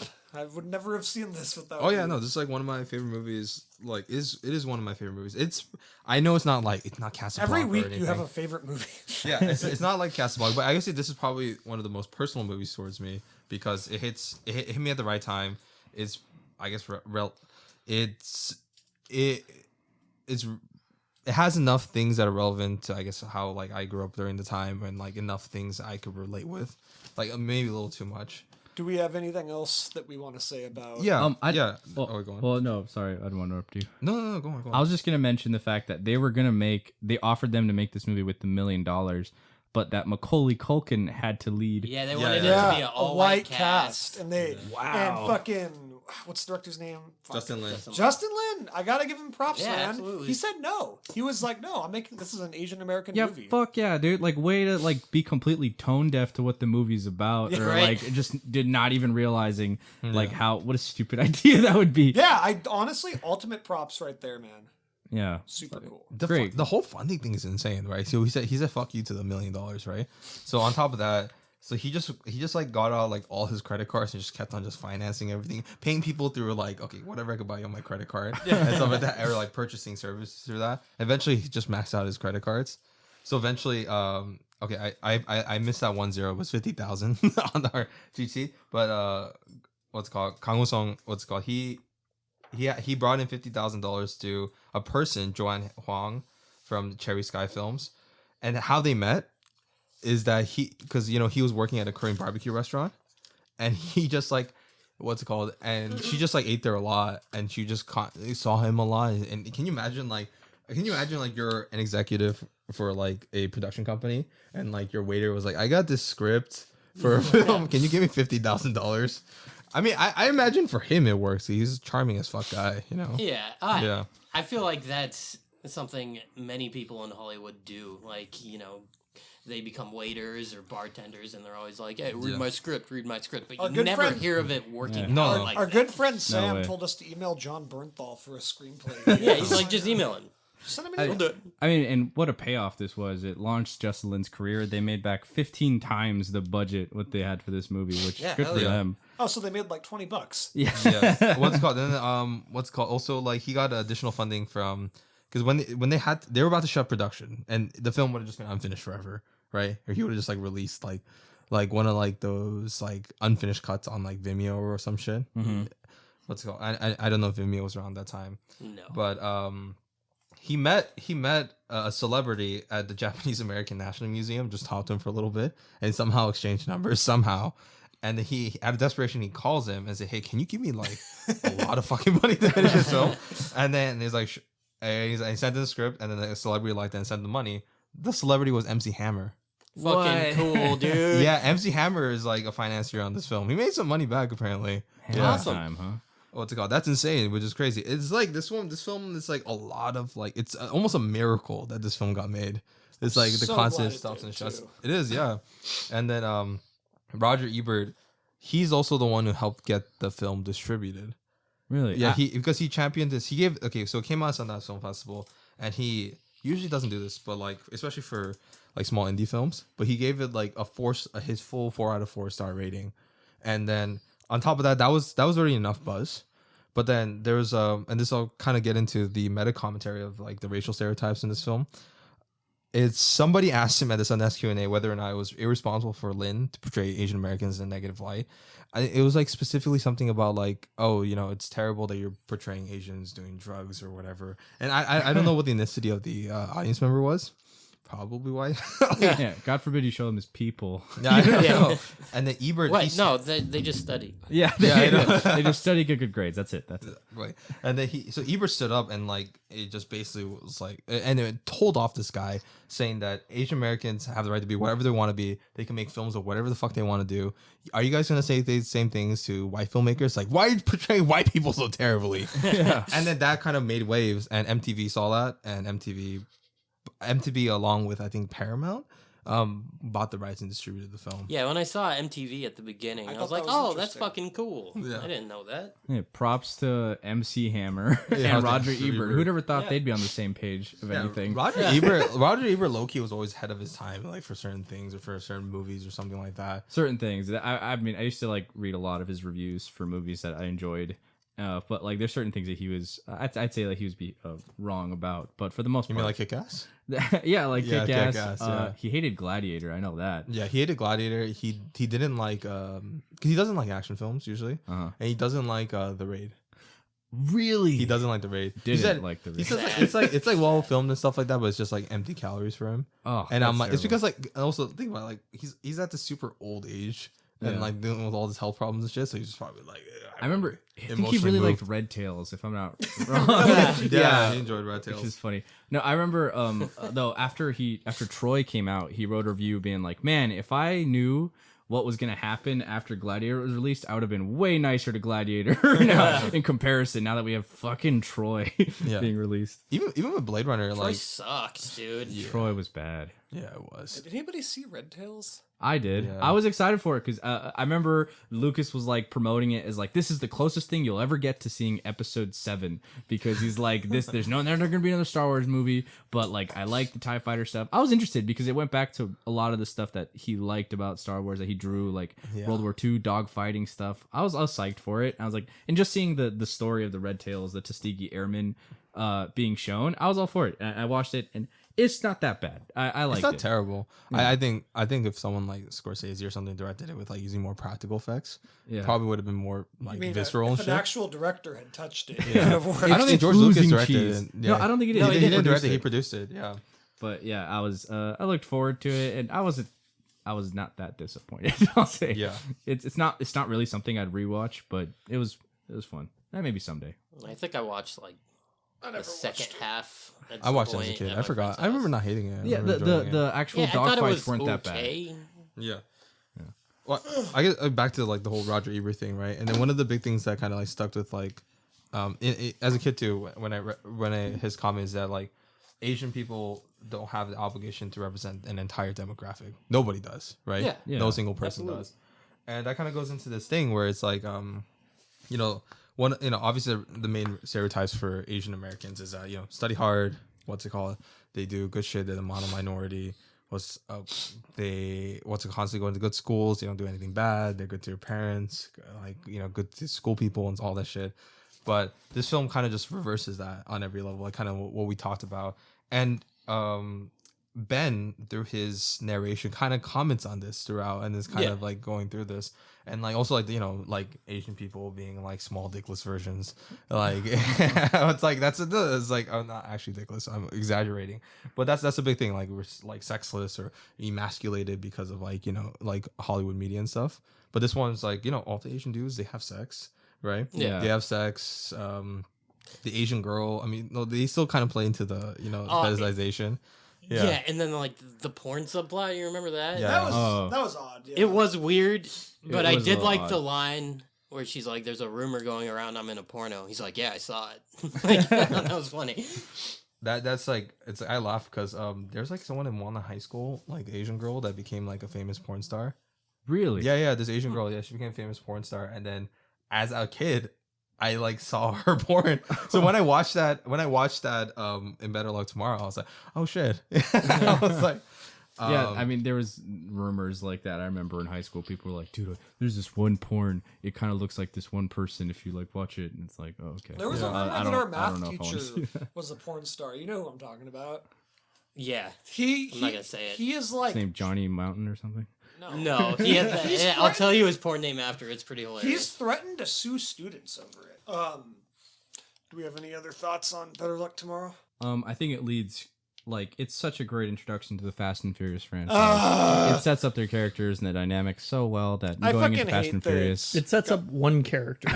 I hate It that does it's not. got a It's terrible. connotation to the Fast and Furious franchise. No, it This really is has- so much. This is art. It would have just been like, "Oh, hey, did you know that they got the character from Han from this movie, Better Luck Tomorrow?" This was a Oh. genuine artist making a great piece of media. It has nothing to do with Fast and Furious. I hate that it's got this connection now. All right, let's get into the Fast and Furious. Oh, well, should we give our ratings? yes, we should.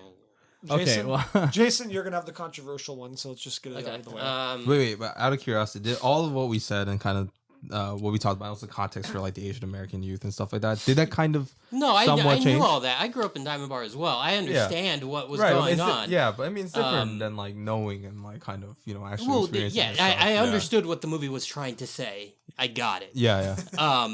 But yeah, it's still. I guess at the end of the day, it really, I liked it. It's just certain things didn't work for me, and it really kind of ruined the whole experience for me. Okay. But yeah, I liked it. I would put it. It's definitely not going in the shit bucket. I'd watch it again the same way I watched it this time on Amazon. That's my rating. Fucking- I would definitely like. I would buy it. I would want to own this film. I really liked it. So yeah, I would say I'll own it. I don't know if I'm not gonna get like the Criterion version if that ever comes out, but I'd be interested in buying like a good Blu-ray version of this. Philippe? No, you go first. Well, I ordered it on Amazon, so it's going on the shelf. This is proudly going on the shelf. I like to think I have a pretty curated Blu-ray collection that I like to have people over and be like, look at it. I'm excited for the Stuart moment. Little's in that collection. Stuart Little is not in that collection. That's a running joke. I'm excited to have someone over to look at my Blu-ray collection and go, oh, what's Better Luck Tomorrow? And I'll go, well, let me tell you. Oh, let me So tell yeah, ya. love it. Definitely on the shelf. Maybe in a couple of years it could move up a ranking too. Who knows? Philip? This film, honestly, in my rating is gonna probably reflect a lot of personal bias.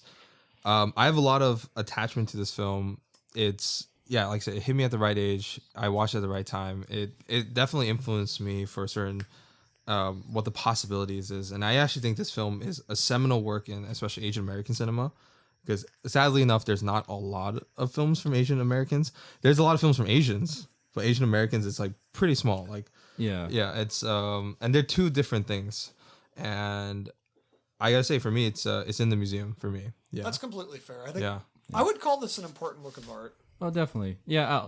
I'll say when I'm gonna buy it, I'll put it on the shelf for sure. Like it's something that I would, definitely draw back to. Jason just doesn't have any taste. It's fine. Okay. Like Lost. Let's get into the Fast and Furious franchise. I have a quick story I'd like to tell. So I watched a lot of the Fast and Furious movies. I'd say most of them. I remember one time having a very distinct memory of watching Too Fast, Too Furious for the first time. This was in the summer, like right when that movie came out. I was taking these like swimming classes and everything in this like public pool, and they had just bleached the pool. They bleached the shit out of it, right? And I didn't have goggles, so I was opening my eyes underwater as you do as a kid. And if you do that enough with a freshly bleached pool, your vision is gonna get fucked. So I was at home watching this movie with my family, and as I was watching it, my vision started to go. I started getting blurry, and I was literally being blinded as I was watching the movie. And just like everything got hazy, so I was mostly just listening to it. I'll say that was probably my most enjoyable Fast and Furious experience watching that movie. Should we go around and tell our experience with the franchise? Uh, See where we're all at. I think Philip, you've probably seen all of them, right? Yes, I've seen all of them. I've seen the first one, the fourth one, and the fifth one, and now this one. I've Okay. seen the first 3. I watched Fast 5. I think I skipped Fast 4. Maybe I don't even remember. They just blend together. so Excuse much. me, it's called Fast and Furious. Oh, Fast Fast and and Furious. Furious. Yeah, yeah. And then I watched the 5th one. This is Brazil. And then I think I watched Furious 7. That's the one after they make the big jump where suddenly it becomes a whole fucking spy thriller franchise. And that was interesting. It's like with Fast 5, they're like robbing banks still. They're robbing a big bank. That's a big thing, the final score. But it was so ridiculous. Yeah, and then the 7th one, Vin Diesel is smashing concrete with his feet. You know, Yes. the streets. As he's like, always wins. God, it's like these movies, man. I don't know. It's just I remember watching that movie. I did not want to go see that movie. I refused to watch it, but Philip got me to go watch it. Wait. I don't wanna watch that. Wait. That What? is no. You remember things very differently. Okay, what happened That one, then? the only reason we watched it, we weren't all crazy about watching it, but we were kind of like, I guess he died. We're kind of we're the curiosity factor of how that would happen. So it was you, Ricardo, and me. We watched it, and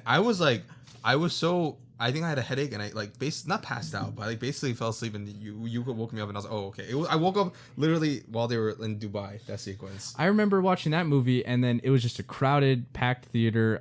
Someone was farting throughout the entire movie, Yes. and that was keeping me awake because I was falling asleep. Yeah. I was tired and annoyed. I fell asleep during Fast 9. I was like, Really? I was, Okay. I was like, Jesus, Wow. dude, why are they so long? Why are these movies so long? Like, 2.5 hours. Tokyo Drift was like an hour and 40 something minutes. What a great runtime. Yeah, Still it a little moves too very. long. It moves. The plot moves, quickly. It's a shitty plot, but at least it moves along. And there's a montage where they're like fixing up the cars and shit. No one cares about these cars anymore. They have supercars in the 9th movie, and they did not even bother showing them like. They go to space doing with the that. car. They finally did it. Yeah, wait. Let's not get too into Fast 9. Let's not get into too Fast 9. Yeah, what about you, Fuck Jason? these movies. So after this week, I have now seen all of them. I think the only one I hadn't seen was Fast and Furious, the 4th movie. And so this week I watched them completely out of order. I watched 5, 3, 4, and then I watched 9. I didn't have time to watch any other ones. But my relationship to this series is basically I don't really give a shit. They're stupid, dumb action movies that I will watch if they're on. I don't care about them. I'm lenient on them. I don't think they're offensive. I feel like a lot of people are like, these movies fucking suck. They're anti-art. They suck. They really do. But it's just like, no, dude, it's a group of people who love making dumb action movies, and they do it, and it's fun. You could Like, do these same movies. You could do the same level of of dumb action, but at least make them like entertaining. I don't know. Like it's not entertaining. That's my thing. Is it's not. It's like you can like people accuse the Marvel movies of just being like dumb blockbuster shit, but at least they try, and you can see the effort that's put into them. These movies are just like there's no logic. God, it's like there's a I- part in Fast 9 where. They Whoa, whoa, catch whoa. somebody with the car. They do that multiple They do that. times. Wait. Yeah. To be fair, they do that throughout the entire franchise. Yeah. Okay. Yeah. Yes. They Except the do. first, yeah. They most definitely Wait, do. wait. I know that you don't want to get into it. I'm sorry, Philip. A car jumps off a cliff, shoots a cable, and swings across like Tarzan. That's- He- flips a million times, and just everyone's fine. And that's not even the most ridiculous part in the movie. People have Hardly. died from falling off the bed the wrong way. No, it's like it's not even. It's they don't even shoot a cares? cable. It's Wait, fun. before I'm we with we it. rant onto this, let's focus on the films before, because I know you guys have a lot of who thoughts on cares? Fast They 9. don't. They don't. Yeah, they it's don't matter. because you don't even do your homework and watch all the films. You bitches. I do want to say Somebody didn't do their homework. I've you seen know what I mean? most. I These watched fucking what movies. I could. No, I watched Jason what did I his could. homework. Good for you. Kudos to Jason. Thank you. Giga champ. You Yeah, know. that's me. So I do want to say I have seen all these movies You have? at one point or another, except for Hobbs and Shaw. Oh, yeah, I haven't seen Hobbs and Shaw. I Now have that reasons being for this. said, other than Fast 9 and the first 3 movies, everything else is kind of just a fugue state of memories of these movies. They all Yeah. just blend together, And the only reason Fast 9 stands out is because I watched it so recently. Yeah. But the only ones that had anything unique about them, in my opinion, were Fast and Furious 1, Fast and Furious 2, and Tokyo Drift. Okay, you are wrong, and you're correct. I give them some props that they get to the point where they're just say fuck it, because like people have been making jokes about them going into space forever. So when they finally did it. Okay, once again, we're going too much into this. I'm talking on the Yes. broader spectrum of these movies Yes. because like it starts off with them just being like, yeah, we're the whole Point Break ripoff, right? They're just hijacking trucks and whatever, Reimagining. which is fine.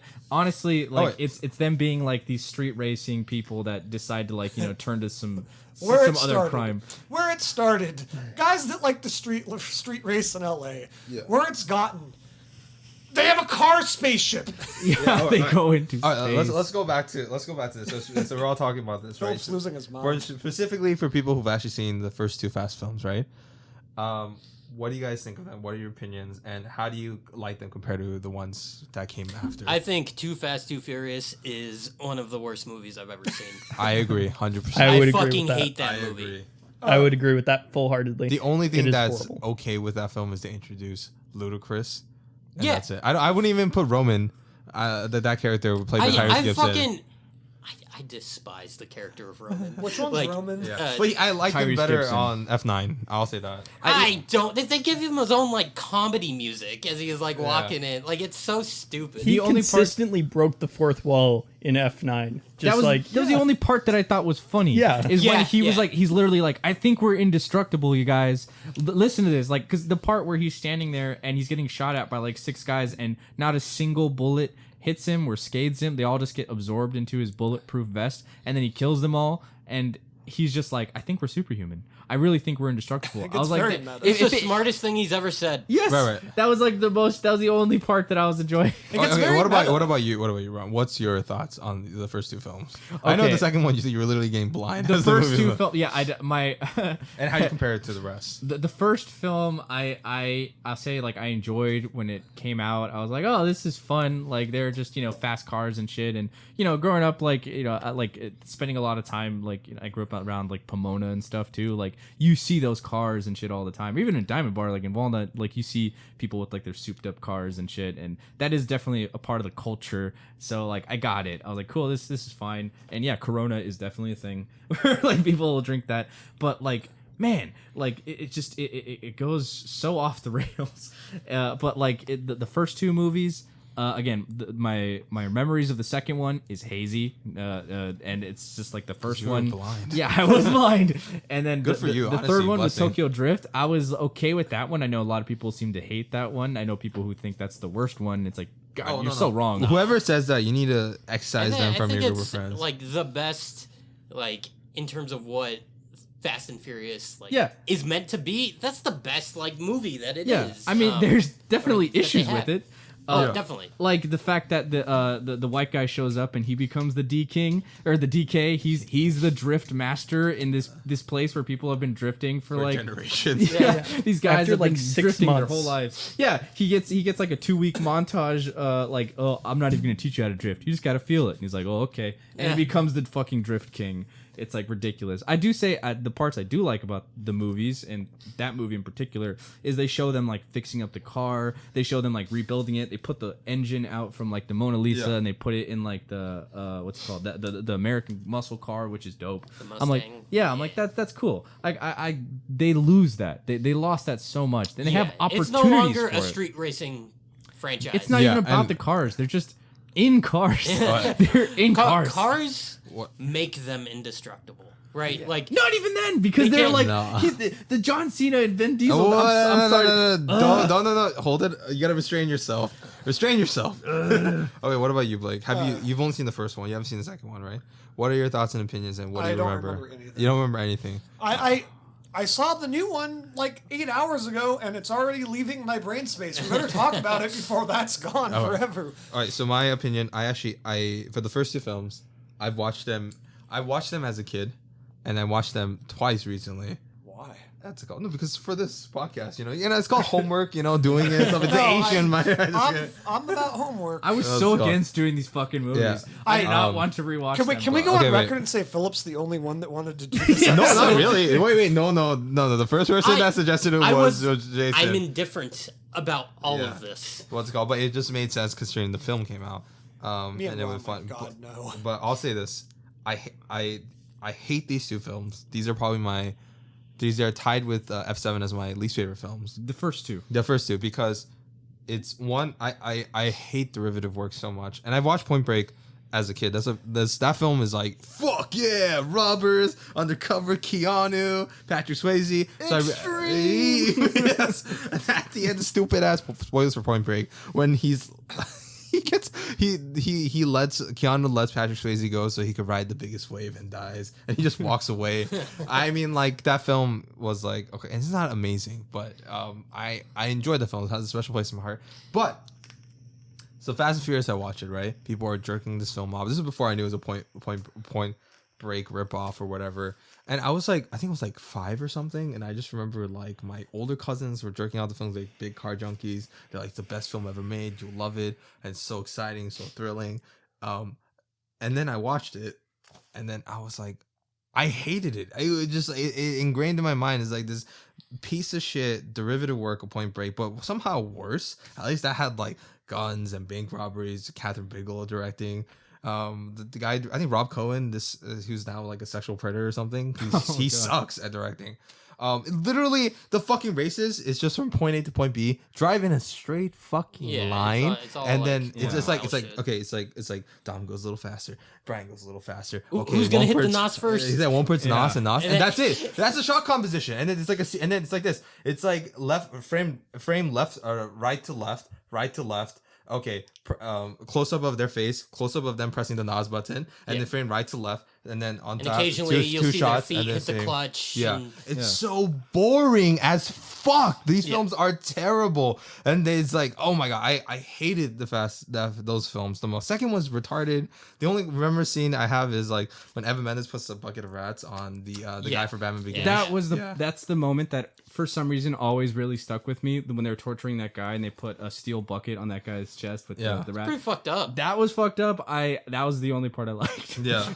Oh my god, And then I think the part when Tyrese when he punches the window to Yeah. get into it, and then the door's already unlocked. That's it. I remember. I hate Those that. are the highlights of the first two movies for me. Oh my, it's terrible. So that's why when Fast 3 came out, I remember my friends dragging me and like to the theaters. My cousin dragged me because he's the one who's 18 who was able to buy the tickets. And I was like, I don't want to see this as a kid. But when I watched it, I'm like, wow, they turned. That's the first film when you think about it, they turn. Yeah, no, they turn I'll Yeah, give credits- and it's shot like really well Yeah. compared Yeah. to the other ones. Give It's credit like when they're intense. drifting and stuff, the camera's like zipping through them. You can follow like the street action for the most part. It's happening. Their races actually are interesting, right? And they introduced practical driving to this. None of that CGI. I mean, there's some, but none of that CGI bullshit. Like going into the engine to see the NOS going. Boom. Yeah, it's so dumb. like they still do it in the future ones.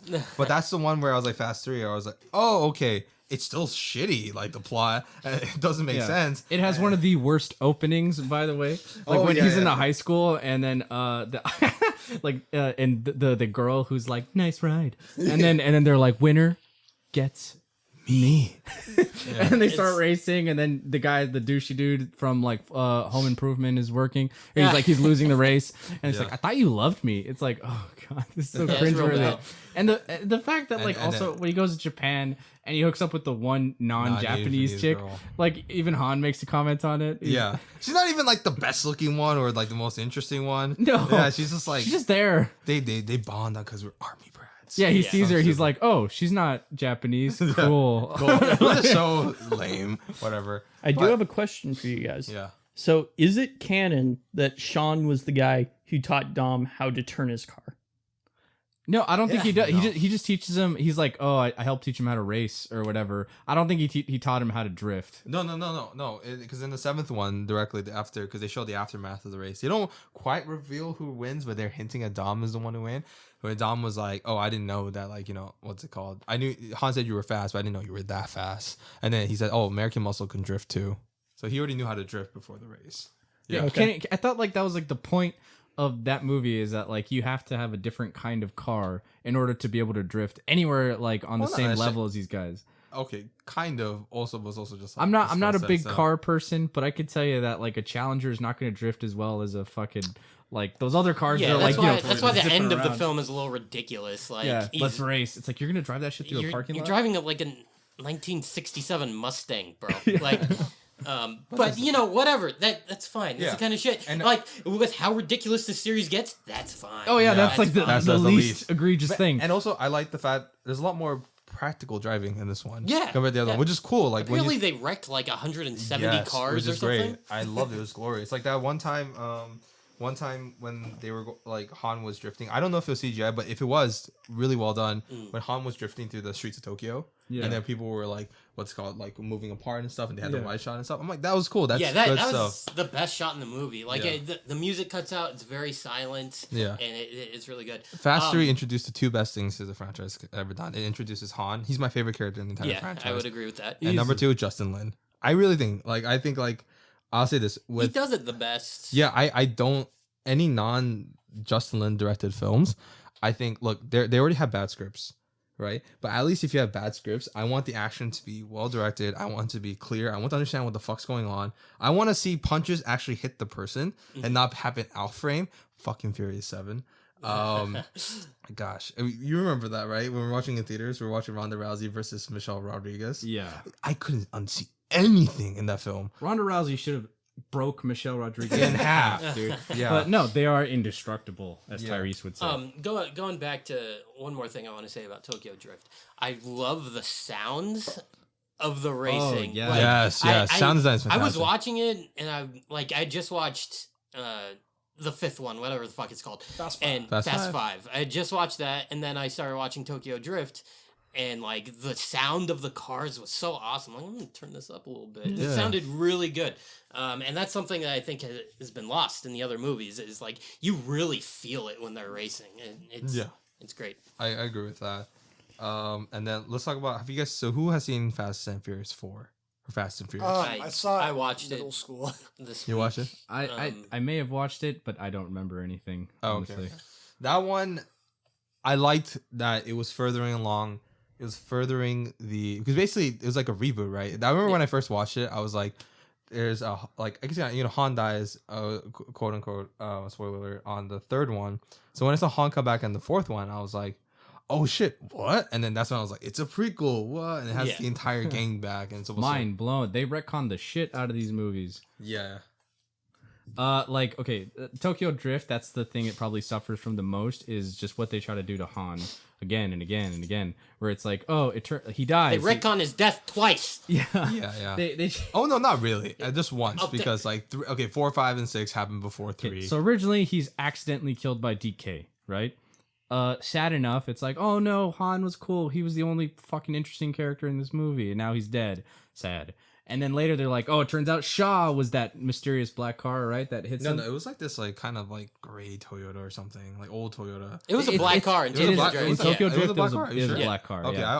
I'll double check. So Like we he watched gets it recently. he gets hit, and it's like, oh, it turns out it was actually him, because like he's trying to get back at them because they killed Lucas Evans or whatever, or they fucked him up, and then oh no, it turns out like how did you survive that? I've died and gone to hell. Yeah, like how did you survive that? Oh, we're just really good at pulling that off somehow. It's like, so you're telling me that they pre-planned this death, even though again in the movie makes no sense. It's a complete accident, and then it's not an accident. It was actually a Yeah. murder, and then no, it's not a murder because he was actually they you know, a twist on a twist. It turns out it was actually not that at all. It was, Yeah, it's not a black car. It was, It's it was totally gray. It was gray. That's- yeah, that's I black. just that's not. Is that black to you? that looks. Is that black? Is that black in the to movie? you? That is the light that is making it look blue It's or black. gray. It's It's in black. the shadow. No, I saw the car. It's not black. Who fucking cares? Who cares? It doesn't matter. I remember because I did my fucking homework and watched these films so many fucking I times. watched this one. I did. That's only this. Okay. I stand by it was black, Okay, it's okay. but to I be don't wrong. care. But, I will die on this hill. No. Yeah. Yeah. Okay, but then. Okay, so I will say I did like was it Furious 6? Which one? The one where they're like stealing from Brazil? They steal the bank. That's Furious Furious 5. 5. Furious That's 5. That's Fast Fast Fast 5. Yes. Ah, okay. God, these fucking names. I told you to watch Fast and Furious Is there 6, one man. called The Fate of the Furious? That's the That's eighth the one. eighth one. Okay. Yeah. That sounds like a title for That- the last one. That sounds like an It ending would, title. yeah, okay. It's like, you know, that one they went back to being like robbing banks, or like they're robbing shit. They're just hijacking an entire bank vault and they're driving through Rio and whatever. At least it was interestingly shot. Fast Five's the only like the closest thing to liking a Fast and Furious movie I can get. Yeah, it's I like don't the even really the, like it. the chase sequence is like done like pretty interestingly. It looked pretty practical with the giant bank, the giant vault that's like driving around and smashing cars and shit. Like that was cool. It Like got so fucking ridiculous. yeah. I'll say that about that. Okay, so I honestly liked the fact because I hated the first two films because they were so boring, right? And then I didn't really even care about what they were talking about. So I appreciate that they actually. I actually like the fact that it's like weird because no other franchise does this. It's like this insane, unbelievable car stunts and action sequences mixed in with some somewhat heartwarming, not heartwarming, but that's hard to say. Somewhat intense sincerity for these characters, and they genuinely love these characters. They do, which is insane. Yeah. Which is like, and I think that was brought upon by like Fast 3 and Fast 4 and going on like his films. Like he kind of created that mix. Well, so how do you guys feel about? So what do you guys think Justin Lin specifically brought to the franchise from Fast 3 to Fast 6 based on those films? And before you guys comment on F9. He saved it, in my opinion. Again, Tokyo Drift was that like turning point where a lot of people broke away from, or they didn't like it until Fast 4 came out. But I think he salvaged what he could, and he's just built off of that. And it wouldn't be what it is without Justin Lin. Yeah, I think specifically with Tokyo Drift, he looked at what these movies should be, and he just did it. Like, it's just, okay, it's dumb action car movie with cool race scenes, and he did it, and he did it well.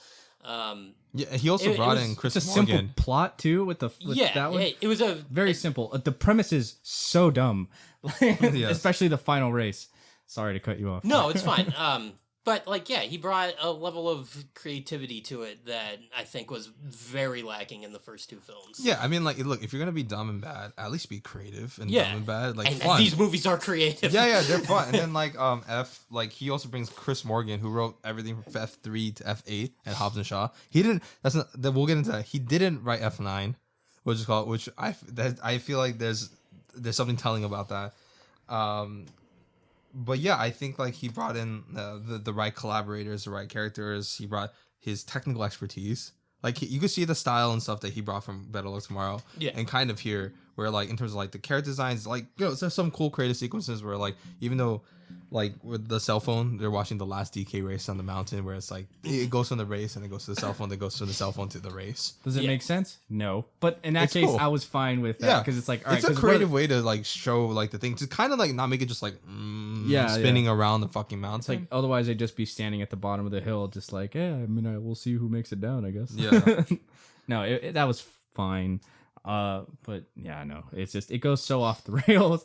I mean, I'm not trying to say that they should have just stayed like just street racing the entire franchise because then it wouldn't have worked. But like at least try to stay somewhat grounded. No, I don't. I feel like I was okay. What's it called? I will get into like the non-Justin films, but for me, I think like I see these films now as kind of this ridiculous empty calorie fucking films that are meant to entertain for 2.5 hours, but completely leave my mind afterwards. I don't Exactly. like that. We'll talk I don't about like that. that though. That's think fine. that- Like I'm okay with high art films, right? We have the high art films from A24, from Asian cinema, Okay. from Okay, European cinema. Here's But- why I don't like it. Everyone, turn your brain off. Go watch this. This movie broke like fucking world records, and I think we're all pretty excited for The Green Knight next month. Is that going to make any fucking money at all? Probably Oh not. no, Wait, no. but that's not Fast and Furious' fault. That's I know, I that's know, not I that's know. not that's That's not not- that's not Fast Like, and you Furious' could fault. be a fan of both. You can types fan of of both. films. I'm watching both, you know what I mean? I don't know. I don't like the whole just turn your brain off. Because like what you said, you can make it, you could try, there's a harder effort to be made to make these work. Like the John Wick movies aren't some fucking grand attempt at high art, but they're really well-made action movies. Yeah, Oh, wait, I would say the same different, thing. way different though. But it's, I no, don't know No, if I it think is. so. They really. operate- You they can't operated- argue that John Wick is not No, like, no. equally as ridiculous. I will- at the end say, of There's John Wick 3, he falls off like eight 8 stories. He hits, bounces and back, still's alive, and afterwards gets carried by Lawrence Fishburne, who got cut like 19 times by a fucking katana. Yeah, you can't do the same things in John Wick in the same way you can't. Yeah, do it's the a same different things in universe Fast and different Furious. tone. Well, The- Ronald, back it's me up just on this, better- please. One more thing, John Wick has really good choreographed action. Yeah, Like, John Wick is a hand-to-hand martial arts film. Yeah. and it's But- an action film with like gun fu elements to it. This one is an explosion fest with cars, I right? mean, It's but more of a But I will say that again with John Wick, even though those movies, you can't turn your brain off because the premise is just this, super soldier guy basically gets his dog killed, and then now he's going on a hunt for it, and then it goes into the other John Wick movies. But at least it stays somewhat internally consistent, where it's like, okay, we've established John Wick is this incredible badass who can survive nearly anything, and he goes on to do that, and the action is choreographed well, and it's shot Really interestingly. The color and I know the way it looks is very well done. That is not these movies. Not anymore. Not Furious 9. No. I disagree with that completely. It's actually, F9. I actually disagree with that. I'm just completely. gonna correct everyone when they say the wrong I name. think let's break this down because we veered off topic. Philip, are you- So Fast and Furious 4?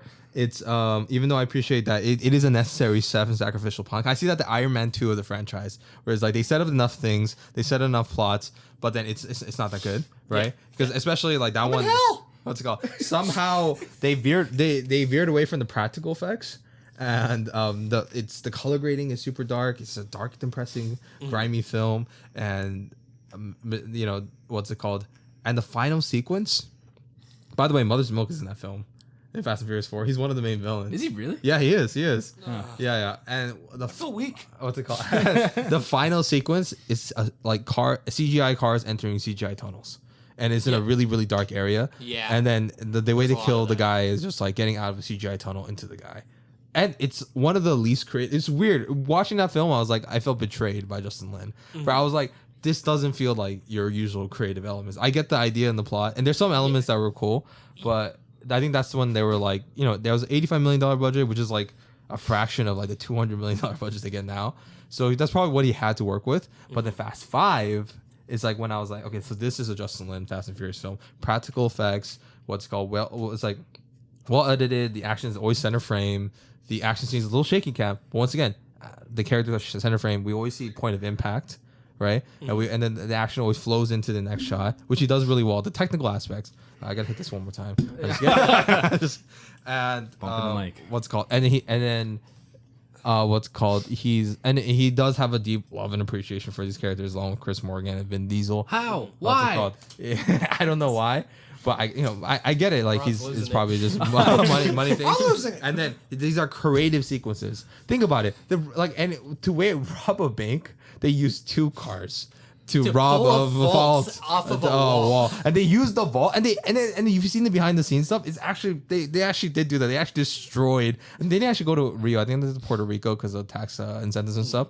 But they destroyed the streets of Puerto Rico. I'll give them credit. And then, They like, milk what they can out of the Yeah, Brazilian and it's setting. impressive. It's like they shot this in Brazil. I can see why. It's like when they jump around, like it makes it interesting. There's the underground, like parts of Rio that's cool. There's the The Rock. favelas.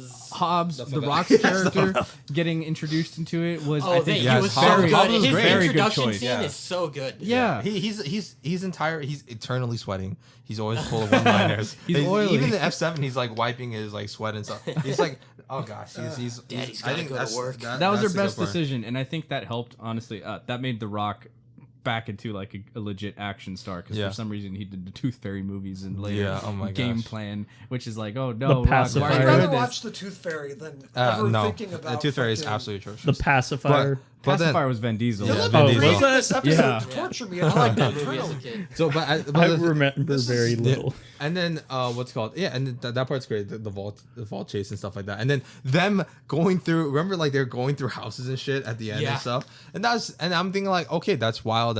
That's creative.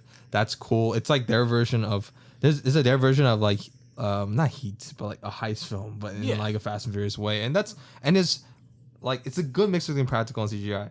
And then F6 is actually probably my favorite Fast and Furious film. That's one and I really wish I got nobody, to it yeah, this nobody week. have seen this guy, so I'm probably I talking just about this. okay, the one thing I remember from that movie is when Vin Diesel jumps over like a freeway, catches Letty midair, yeah. and then lands on a car, and they're totally fine. That's nothing anymore. That's nothing.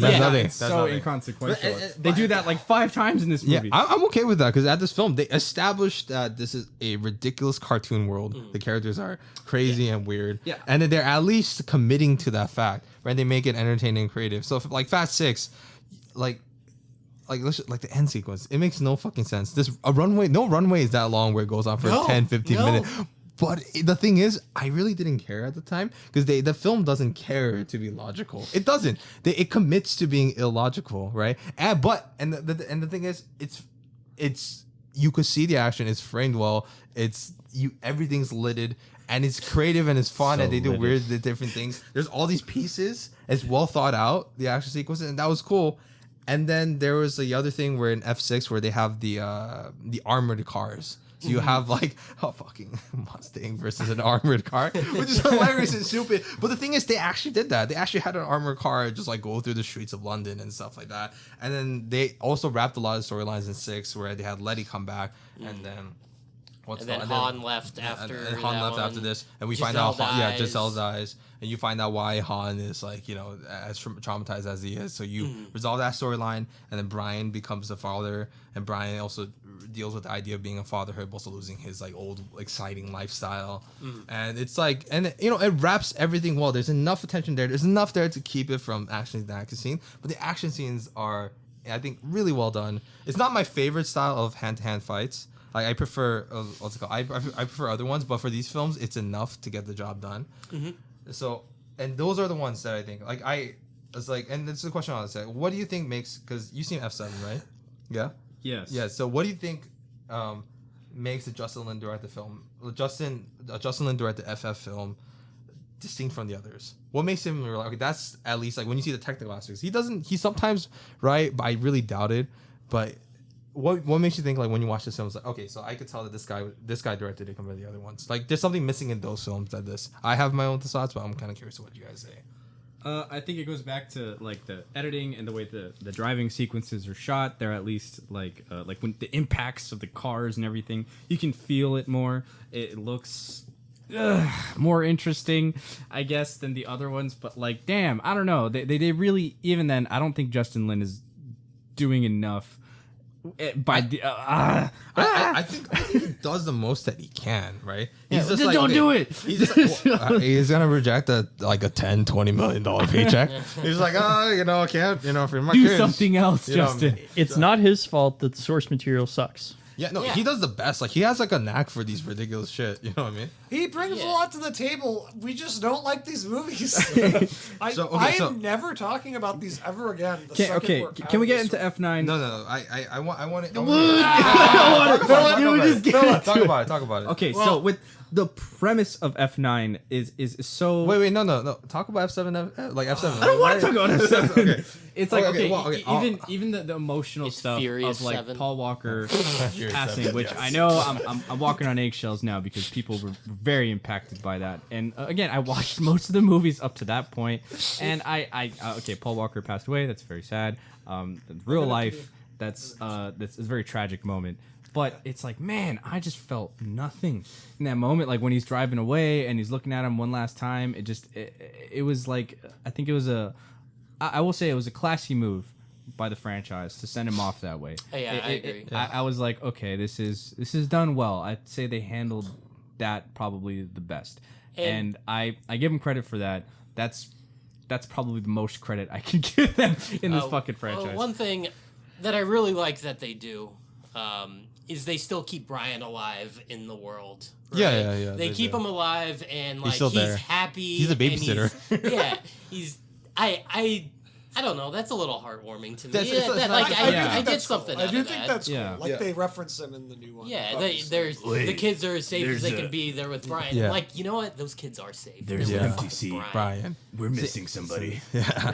Oh, wait, so I like watching, and I agree with Ron. The first time I watched, I remember we were all looking at each other, rolling our eyes, like, "Oh, I will see you again." There were people crying. Yeah, in the people movie were theater. crying. Yeah, And but- again, I think that's more has to do with the fact that Paul Walker actually passed away. Yeah. Like in Yeah. no way would that movie ever If really he draw was just any like, kind all of right, drop I'm of leaving the emotion. franchise, like, it Yeah. would not have worked. But I will Yeah. say this. Now that I've watched everything, the supposedly chronological order, Better Luck Tomorrow, F1, F2, F4, 5, 6, F3, and then F7, and just kind of seeing the character's journey or that I didn't tear up. Don't get me wrong. This series will never tear me up.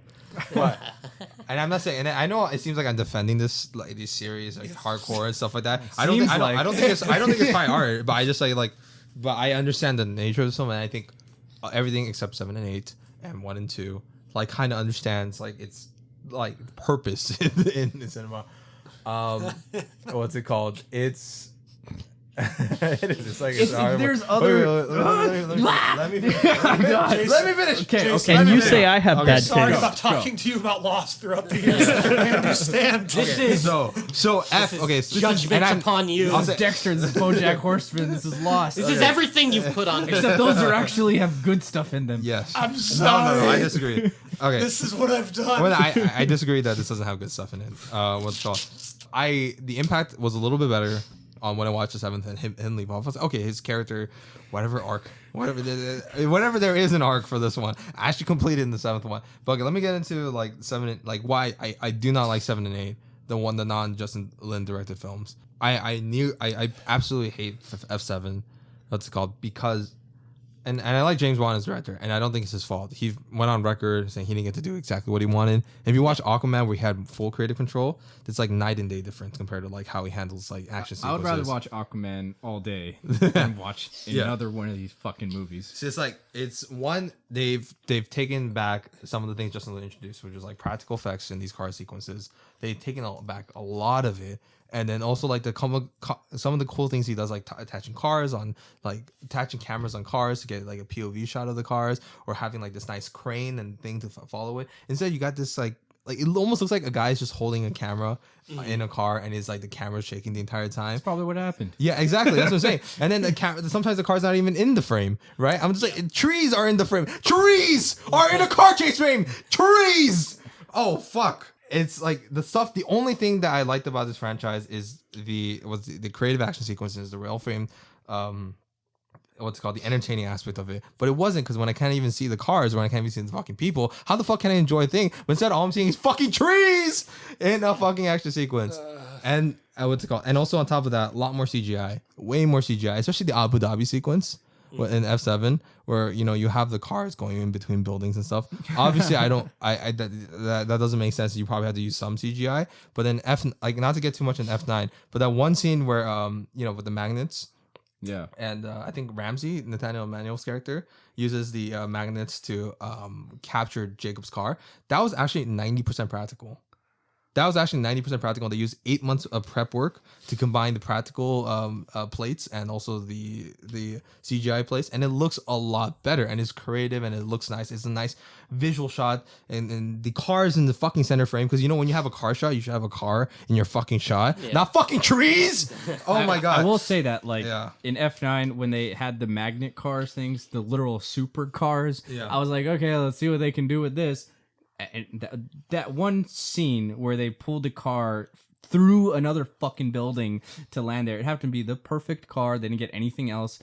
I don't know. That was the only part that was remotely interesting. But then they never really do anything that interesting with that premise. They're I just disagree. like the magnet cars. Like, I don't know. They just I turn disagree. it up. and Literally they- the last Okay, sequence if you outside have of any that. level of intelligence, you will see how ridiculous and stupid the magnet car scenes are. Yeah. Because Oh, they're they're stupid, pushing and pulling. And now It would have ripped the engine out of the car they're No, in. it did. and- But then and I don't think they care. No, right? but like No, of course not. No, but And that's what I love about it. Magnets don't work like that. Under no circumstances It doesn't, can a but- magnet repel just just regular ferrous metal that isn't magnetized. Yeah. It has to be another magnet that it's pushing away. If it's Also- Are you sure- also- are you sure ICP didn't write this movie? But also, How do they work? Okay, not to get too much in F9, but to Miles' comments, for to complain about magnet cars is weird in a film where Vin Diesel's head gets hit by concrete as he was pushed by John Cena, and he has no blood. Oh, we'll get into Yeah, that, we'll get dude. into that. But the thing is, and I feel like I know exactly what type of film they're doing. So and I hate F7 for that. It's like they took all the things. I barely like these films as it is. It's on a fucking razor thin line. And I know they're not great films. Barely but like them? Yeah. You've been talking about how much you've been No, because, defending like- them for an hour and a No, half. because you guys don't understand like what type of films these are. I mean, I get it. You guys don't I like it. understand I very well. understand You guys are exactly. no, you guys. I think it's just a difference of perspective. Yeah, It's different just perspective. well, it's a difference of like what Yeah, I get it. These films are like 2 out of 10s. But these, and I say that as a guy who's been talking, defending these films. Like realistically, these are 2 or 1 out of 10s. I'm fine with But then I empty-headed entertain them. action stuff. Okay, I enjoyed Godzilla versus Kong. Yeah. I enjoyed most of the Godzilla franchise because that's what they are. It's Okay. just like turn your brain off and watch these monsters fight. That's fine, but at least have it done interestingly. It is done It interestingly. is not. Yes, It's not the nearly action scenes enough are done to interestingly. hold your attention. What's it called? It's just okay? you just don't like this. No, you don't like them. Yeah. It's you guys haven't seen like a lot of like bad action films like Columbiana or what's it called or other like Fast and I've Furious. seen nonsense. Columbiana. That's terrible. That's Yes. way worse. That's way worse. This is on the same fucking no, level. no. Dude. Columbiana has 18 cuts for somebody choking. 18 cuts from 18 different angles. That's terrible. What's it called? For me, technical aspects and action films are very Okay, we're important talking- to okay, me. the Mike- But Mike- let me finish my thing about, and then let me go to F8. F8. Gary Gray comes in. more. F Gary. It was just Can we just Everyone shut up! Everyone shut up!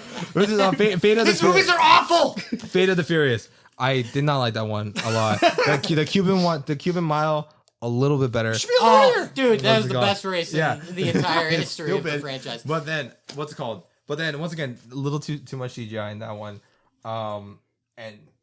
And what's it called? And it didn't get me viscerally like the other scenes. Viscerally. What's it called? And the hand-to-hand action I know, sequences, but I do it's not. not how I would describe this What's called? franchise. I do not appreciate any of the hand sequences. At first, I was talking to Ron about this when I was talking about it, where Hobbs and Shaw were in prison, and then they escape because of Mr. Nobody, and those action sequences. And I literally watched Transporter 1 and 2 also to just kind of like get in the mindset of the Jason Statham right? Transporter movies. Yeah, Transporter 1 and 2, they're creative with the action sequences, especially with the hand-to-hand, right? Especially the first one, right? Where it's wide frames. They hold on the shots where people hit each other, and you actually see the impact, and you have like, and there's a nice rhythm to it. It's like 1, 2, 3, punch, block, punch, block, punch, block. Okay, next shot, dodge, block, punch, and then last shot, end fight. You win. There's a good rhythm to this, but then in F8, they like do this weird, like it's like every punch is a cut. Every punch is a cut. Punch cut. You can see what the fuck is happening. Then you got Dwayne The Rock Johnson. He did the one cool shot where I thought, oh, it's gonna be cool. We're gonna tear this place down. Where it's like you see what's it called? Dwayne The Rock Johnson hit 2 guys, and the camera follows the 2 guys spinning and following on the guard. I'm like, wow, that's cool. But then they do it again, and they don't do anything creative like that in the other thing. Okay, what's going on? What's going on? They're moving the water They're bottles or losing it. whatever. And what's it called? And then the whole sequence, Dwayne The Rock Johnson does nothing but stand and get hit by rubber bullets and throws people. He just throws people. This guy is like a fucking action star. That's why in Hobbs and Shaw utilizes him super well. He uses like fucking wrenches. He does wrestling moves. He does like different turns. He breaks people's arms. He elbows. Like, it's creative. It moves along with the beat. And also, it doesn't cut every fucking shot. And F8 had like the most CGI in the fucking. You think there's a lot of CGI F9? You haven't seen F8. F8. There's literally a scene where Cypher, who is played by Charlize Theron, is also in F8. She uses like all these like ways to like control all these cars, and there's literally just CGI cars following like the crew and stuff like that. And then it was empty. It was paperless. It's just like I'm okay with the ridiculous nature of it, but then it didn't have impact to it, right? Unlike his Justin Lin films, where he does make sure to at least potentially risk killing his entire stunt crew every shot. You know what I mean? Yeah. And there's a lot of level of work and prep and preparation, understanding of what make action scenes will work that I like in his films. Imagine dying My- making a fucking Fast and Furious movie. My favorite part of Fast 8 or Fate of the Furious. when Roger Johnson moves the fucking missile. No, that's a close second. But when Jason Statham is literally holding a baby and shooting people, Yeah. Oh yeah, I remember that. it's great. I love it. Oh, Tormund was in 8-1 too. No. Yeah, Tormund was the one who killed yeah, he was in Elsa it. Pataki's character, who's I think Dom's kid's Brian's mother. What's it called in real life? Dom kids what? His son's mother. Oh. Yeah, because they Oh, they the fought, Brazilian lady? Yeah, the Brazilian lady. They fought Okay. in the 5th one, and then the 6th one they were like, yeah, all together like a couple. But then Letty comes, he's like, okay, bye, bitch. But she gave birth in between 6 and 7. Gave birth to This Brian. is Brazil, baby. Yeah. So I when F8 when F9 I was a little disappointed in Chris Morgan, and I think that's one of the reasons why I don't like it as much as F5 and 6. That Chris Morgan's not coming back to these films, but Justin Lin coming back, I was like, okay, now I'm excited to watch these films. And I gotta say, for the most part, when I watched it with Leia, because I watched, I won't say how I watched it, but let's just say there was like, I watched it last week, and then I watched it again in theaters with Leia, and she's never seen anything in the franchise. We had a very good time watching it. Usually she hates a lot of action films because they're shaky cam. She doesn't like them. She likes seeing the martial arts. She likes seeing Bruce Lee. She likes the raids and stuff like that because she knows what's going on. Good movies? Yeah. But then like in this one, she's like, oh, okay, I can see what's happening. I can see it's ridiculous. She knows it's not taking itself too seriously. Maybe I'm like Asian and we like just ridiculous shit all the time. That's why it appeals to Asian people so much. Don't use Yeah. the problem I'm Asian gonna is- use the Asian. I'm Asian. Don't use it as a crutch. The problem is they are taking themselves seriously. No, but that's No, the problem. no, they're not. That's the problem with the F9. We'll get into that. No, of but why I don't just- like just F9. in general, like all across the board on these Fast and the Furious movies, I have seen straight up people. Yeah, you know, you were talking about Wait, I'm not after talking Brian about the died. audience. I'm talking about the film. I'm talking about the audience. That's a whole different thing. Maybe I hate these films because of the audience and the fact that they react like this, and they're like, "Oh, it's such a deep drama." They treat it I like don't this is think high art. anyone thinks these are deep. No, no, I no, have- no, no. I When I have watched met people- F9, there was I have met a people- couple sitting next to me who were just eating it up. They were like, "Oh my god!" Like whenever the little kid shows up, they were like laughing at all the parts that were meant to that God, they're like the most cringeworthy comedy bits that it's like how I don't even like find that funny. And just all the action sequences. Oh my god, that's crazy. It's like they were thoroughly enjoying this movie, and I don't want to take away if you really enjoy these movies, fine, like that's fine, whatever. I just can't it's not for me, not at all. Yes, I know not that's for fine. me. I understand that, but I'm like, these are like really bad films without any merits. I mean, they're bad films. They're bad films, but the Justin Lin films. There are technical merits. I think F7 and 8 are atrocious. 1 and 2 are atrocious, but 3 through 6 and even 9. Michael Bay has technical merits. No, when it comes to the Transformers. Michael movies. Bay has some technical merits with his Transformer We're films. not talking well- about the Transformers. See, like, Talking about Transformers. real quick. This is a real quick tangent. I prefer watching something like F9 over Michael Bay films. That's fine. Yeah, That's because fair. because of Michael Bay films, I think like he's gotten a little better, but he has such and I appreciate them in a weird drunk way, and I have to get super plastered, high on cocaine, with something up my ass. But the Fast and Furious films, I could legitimately just have just a Corona. I'm just kidding. I could have like a cocktail drink or about two and 12? still I could have popcorn. and still enjoy the films, right? Because I'm not having a headache afterwards. I don't have to see my doctor for vision loss. Like, I'd rather be blind. but All right, I think we what's should called- get and- into and it's a bad okay. visual noise. But yeah, ultimately, I think at least the Justin Lin directed films have enough merit for me to like at least enjoy and watch them, and that he has enough.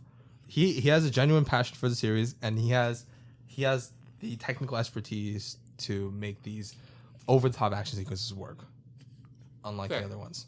Okay. And then a quick word from our sponsor. And we're back. Do you guys think that we got Philip's opinion on Fast and Furious? I feel like we didn't really. Yeah, get it. I'd like a little more in depth. I'd like to know. I just want to know what his opinion is on these movies. Like I said, it's not my favorite franchise, and I know what they Okay, are. okay. I know what they are. They're like 2 out of 10 films, but they're empty calorie fun. The Justin Lee directing ones. There's so I much guess- better Yeah. empty calorie fun. All right, I guess. We Tell us should- more, Philip. It's like Oh no no. Let's just go to fucking it's like eating over at with. Jack in the Box or McDonald's. I don't you know care. What I mean? I don't eat at Jack in the Box or McDonald's. Yes, Yes, you do. When? When have you ever seen? We me? talked don't about it just talk- not so long ago. You ate McDonald's chicken nuggets last week. Okay, that was the first time in years. Okay. Really? I Yeah, don't. Really? I swear to God. Okay. All right, whatever. I'll eat Del Taco. Okay. There's a difference. So too. synopsis for F9. After the drastic conclusion of Fate of the Furious, where Dom defeats Cypher with the help of his family, he is now living a peaceful life with Letty and his son Brian. But something happens. Cypher comes back. And not only does Cypher come back with a derelict plan to destroy the world or control the world through her devilish means, she brings in his long-lost brother, Jacob. And Jacob is out for vengeance due to her old, strenuous grudge between the two. It's all about family. I'm just gonna come in and say it. This is the 9th fucking movie. This is too late to be introducing a long-lost brother. This is something you do in the first movie. The 3rd is kind of stretching it. Hence the long lost. Even though this is lore breaking, because technically Mia, I think the 4th and 5th film where she talks about like, oh, my only brother. But some people have argued against that, saying that because it's technically strange and they don't consider Jacob as a brother. Fuck off, dude. I'm sure that's what they had in mind when they wrote that dialogue. This is too late in the franchise to be introducing shit like this. I'm totally fine with it. Who fucking cares? I know, You're who cares? approaching this as though like It's not high art. It's Yeah, low art. It's bottom as of the though barrel any art. of this should make sense. Okay, you know I what? just- I'm fine with them introducing a brother in the 9th movie. Whatever, fine. If you're gonna do that, fine. But it's their story, their tensions. That is the most fucking empty-headed bullshit that I've It's seen like a in I don't know how sitcom long. level misunderstanding. Yeah, it's such horseshit. So Okay. so I'm gonna real- spoil real this I movie. hate Real the quick, flashback spoilers ahead. sequences. Let's go brief opinion. What are your thoughts and feelings of the film? Let's I start with fucking Jason. Let's hated start it. with Jason. Let's start with Jason. I'm indifferent. It's a movie. I watched it, and I had some fun watching it, but really, it's just stupid. Ron. I fucking hated it. Okay, I was gritting my teeth throughout this entire nearly 2.5 hours. I know, 2 hours, 25 minutes. Insane. Why? There's no need for it. There have been entire sequences that could be cut out of the movie and it wouldn't make a fucking difference. I hated For our it. viewers, Philip is giggling maniacally, like he's getting off on making us watch these movies. Okay, What about you, Blake? What about you, Blake? It's just our opinions right now. I can see you. Well, I didn't like it. Oh, really? Honestly, my entire opinion, it's not strong either way. It's like, I was struggling to stay awake the last 45 minutes. Like, there's like this crazy fucking I was car so scene entertained. where rockets are being fired and magnets and all this crazy shit. And honestly, I just kept going, I gotta stay awake. Gotta talk about this tomorrow. It put me to sleep. It's just, There's like a certain point.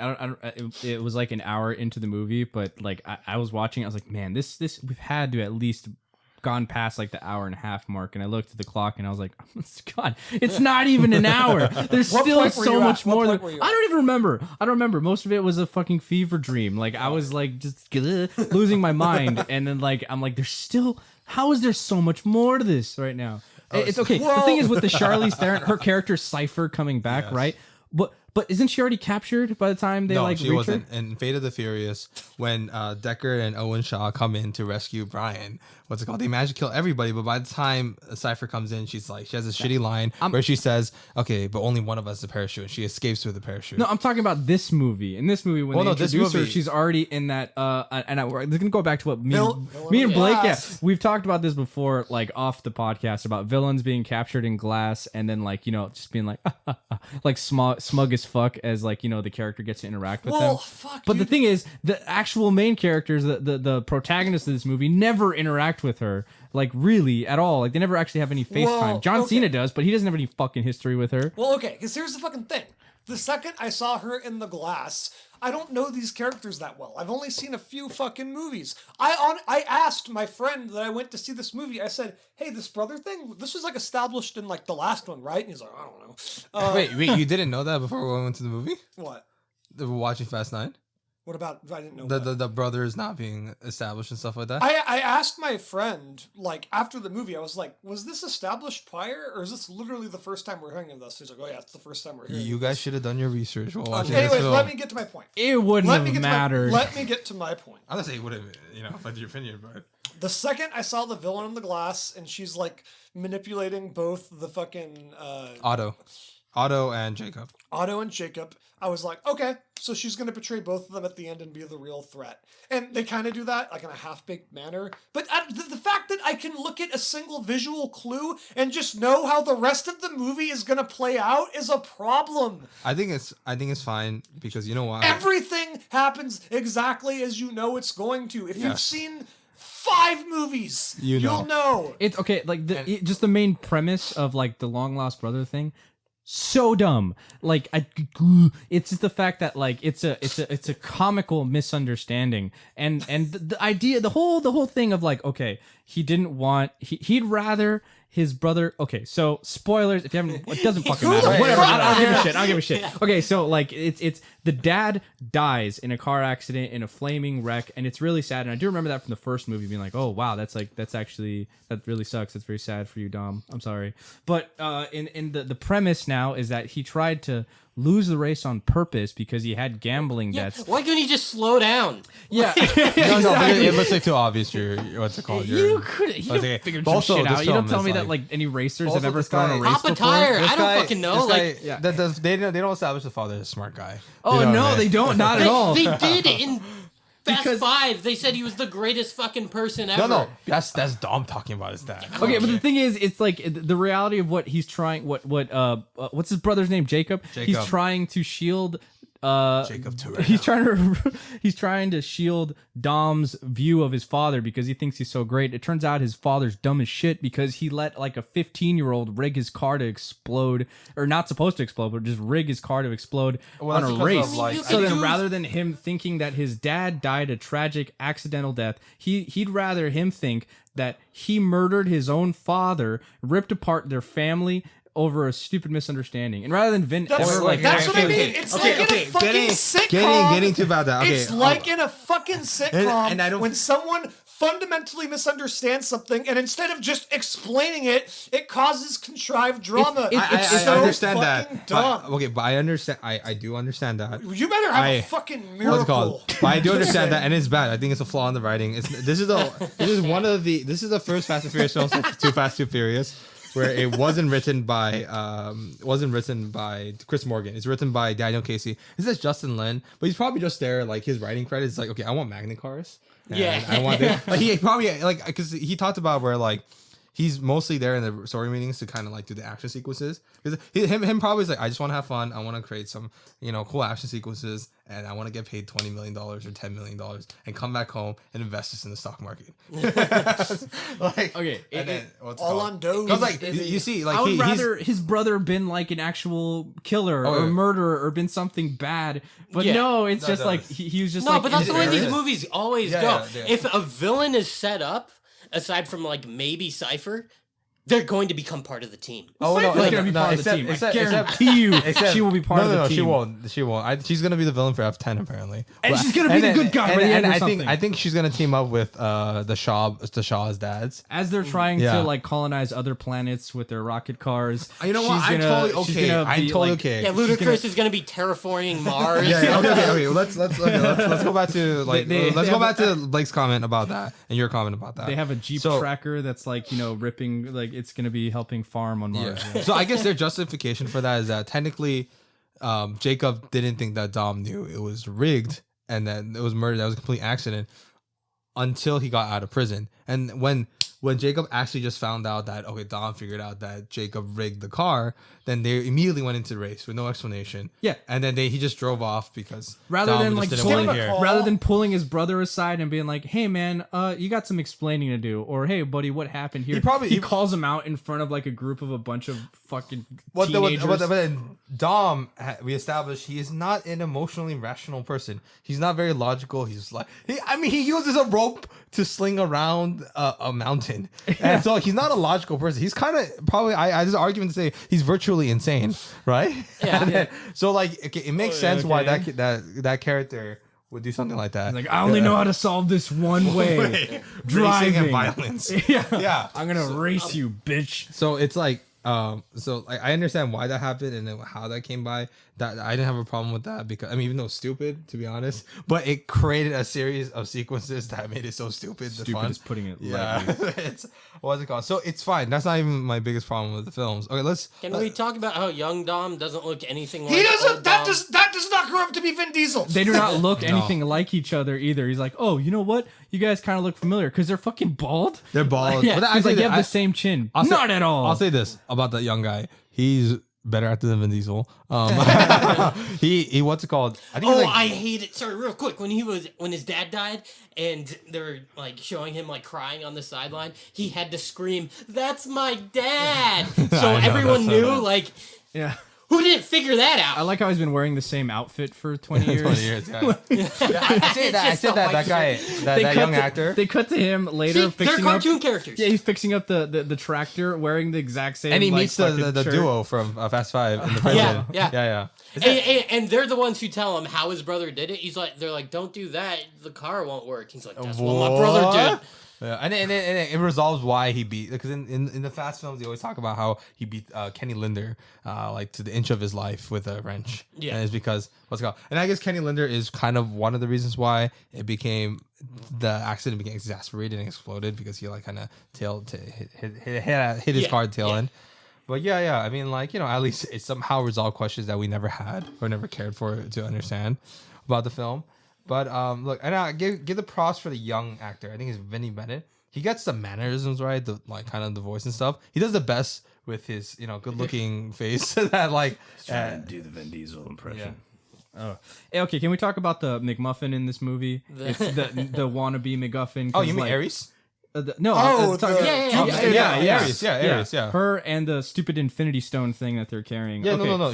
no. The girl is Elle, but then the Infinity Stone is Ares. Yeah. Okay, so I have a confession. When I was watching the movie, I had to piss, right? And this is like, I don't know, like 45 minutes, an hour This counts into the opinion. movie. This counts opinion. No. So I was like, all right, as they were introducing what the Infinity Stone thing was, I went to the bathroom. Because I was like, all right, if this is any kind of fucking movie where this will matter at all, they will talk about it later and be like, oh, this thing does that, or oh, we got to stop the thing from that happening. Why would you expect it to do that? No, that's what I thought. I was like, maybe they'll do it. As like I'm pissing, I'm like, like I doubt. We'll see.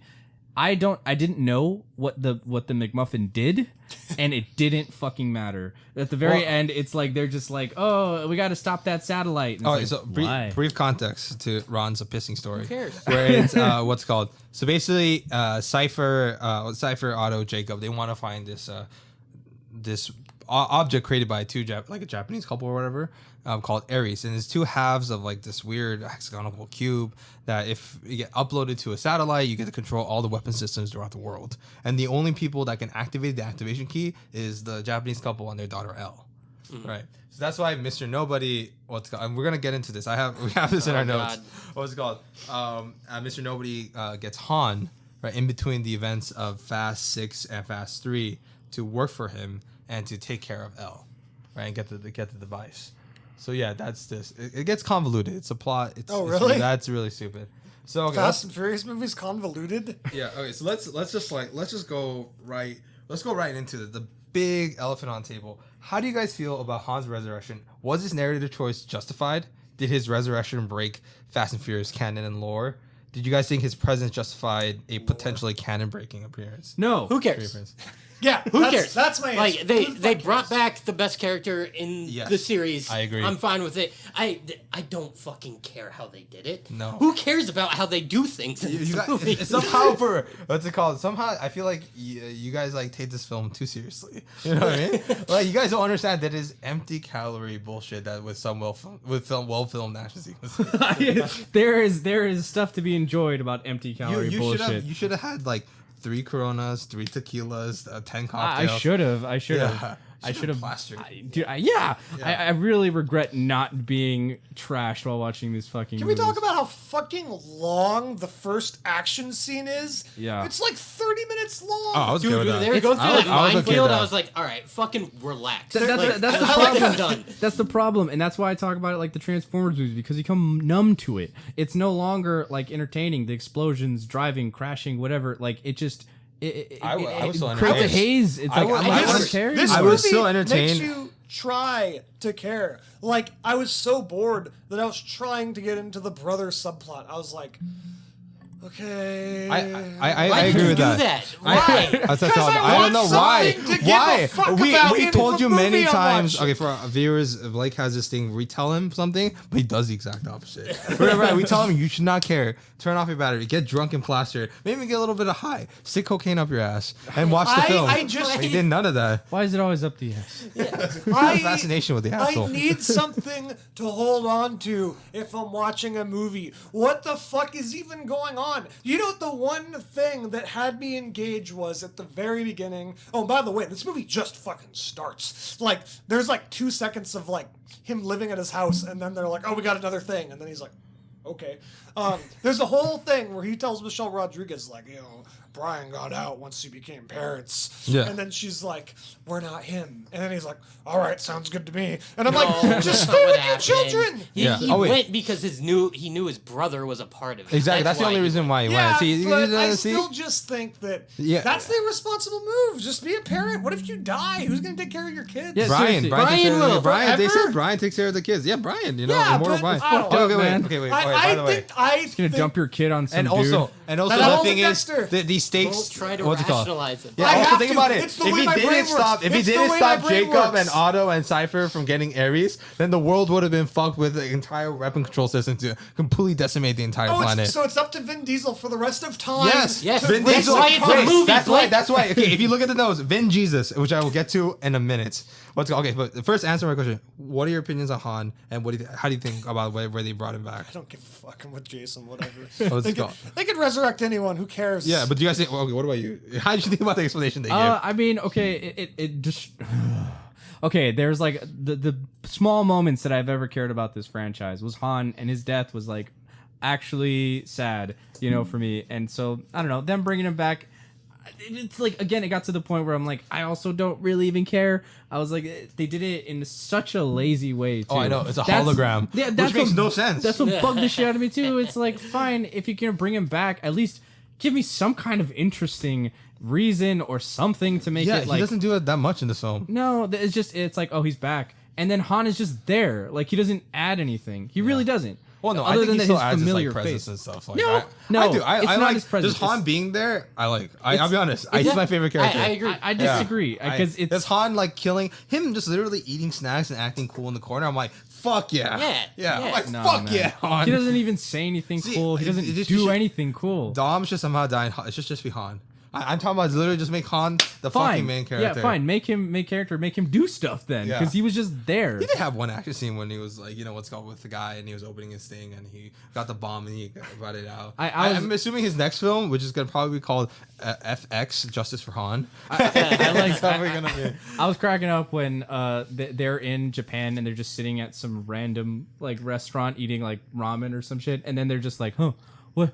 Like, wait, Are you wait a kidding second. me? Yeah. She's like, wait, don't you remember that thing that Han used to say? And they just like quote word for word what he says in Tokyo Drift. Where he's like, yeah, this the- is Mexico. Yeah, This is you mean Mexico. the thing where he's like, sometimes you know the end of the movie where they have to run to the border of Mexico. Well, Japan was Mexico. Hey, look, there's the Mexican flag up there. Oh my Japan god. Let's is break in. What if that was huge. just someone's Tokyo is ex? huge. How was it like But in do the you really line of want sight? them to spend time looking for Han's place in Japan? You want them to just get to the Maybe. next action scene as much as Like- fast as like, possible. That could No, be but maybe Which is why interesting. this is It one of my makes no flaws in the film. sense. It makes no doesn't, sense. It doesn't make sense. I understand, but I understand why they did it. I'm not even saying that it just doesn't make sense. It's just it's not interesting. It's not fun. It's not. No, it's no, not it's at not. You all. could say it's lazy, right? Compelling. It is lazy as fuck. Absolutely. This guy, he's like, he doesn't have much writing credits, Daniel Casey and stuff. Oh, really? Like, you should have brought Chris Morgan. At least he feels like, I feel like he has some understanding of this balance between over the top ridiculousness and also how much time to spend. Because I think, like, the thing about because getting a new writer, that means Vin Diesel's pretty much. I feel like this movie was written by Vin Diesel. You know what I mean? Because I think like because he has a lot of power of the show. Hey, that's I mean bet- to Vin. No, I bet you Vin's like. Okay, I wouldn't put that on him. Okay, Vin's like, okay, I don't want as much screen time for those guys. I want to make sure that I'm invincible. My head hits concrete. It'll be fine. I want to have as much dramatic scenes as possible for my character. Just make them super soldiers. Really, Yeah. just inject them with some shit. That's and what just they did. make them fucking super soldiers. That's what We're they did not in that Hobbs and many Shaw. movies I know away they from did that. that in and this that was movie. great. And that not was in great. this movie. That We're was not great. that far from that happening. Okay, and by the way, you guys should have seen Hobbs and Shaw. is the best. What one would of the be best the ones in the difference franchise. though? I was fine with them going into fucking space though. I was fine with it because I was like, yeah, just do it. Okay. Just do it. At Just that get point, it. I was like, Okay, so let's talk. whatever. So let's talk about the space thing. So so we finally get the meme that everybody said. When is Fast and Furious gonna go into space? And you get Tej and Roman finally going into space. And what do you guys think, based on the sequence? Well, how do you guys feel about it? Do you think Fast and Furious has finally succumbed to the meme culture? It just became a meme film. Yes. It's always been kind of a meme film. I feel like every movie they try to do something a little more ridiculous. That's the okay. As much as I dislike these movies, that's the one thing I will say. They are pretty fucking meta, and they're kind of funny, and they know what they're doing. When when they literally are on like a fucking rope bridge and they shoot up in the sky, they know that's not realism. It's just having a good time. I just personally don't like that. It's just not for me. That was the so only- it's always been a meme. That was the only thing that I enjoyed was Tyrese's meta commentary where he's like, we're fucking indestructible. And then when he's sitting in space, he's like, just two dudes from the streets in a fucking spaceship. Like, that's like, there was a sequence of events where they're chasing the whole magnet car sequence, which I think was lazily done, honestly. I think that could have been way more interesting, but they just... Really? they just didn't, yeah. It just... It, Okay, I- but think what about else think could about have been no. done? Wait. Think about what could be done practically. What could be done, and with the budget they have. Like you want maybe $400 million. Then maybe they could do it. It's you Yeah. milk too much out of it and it completely loses its substance. Like the supercar sequence, like it kind of goes back to like the Tokyo Drift thing, where it's like I would have been interested in them like looking at the magnets and just being like, oh fuck, hey, let's like I don't know, like have them like like making the cars or doing something, I don't know, like making it like adding it to like the super engine and doing something cool with like showing the cars actually more.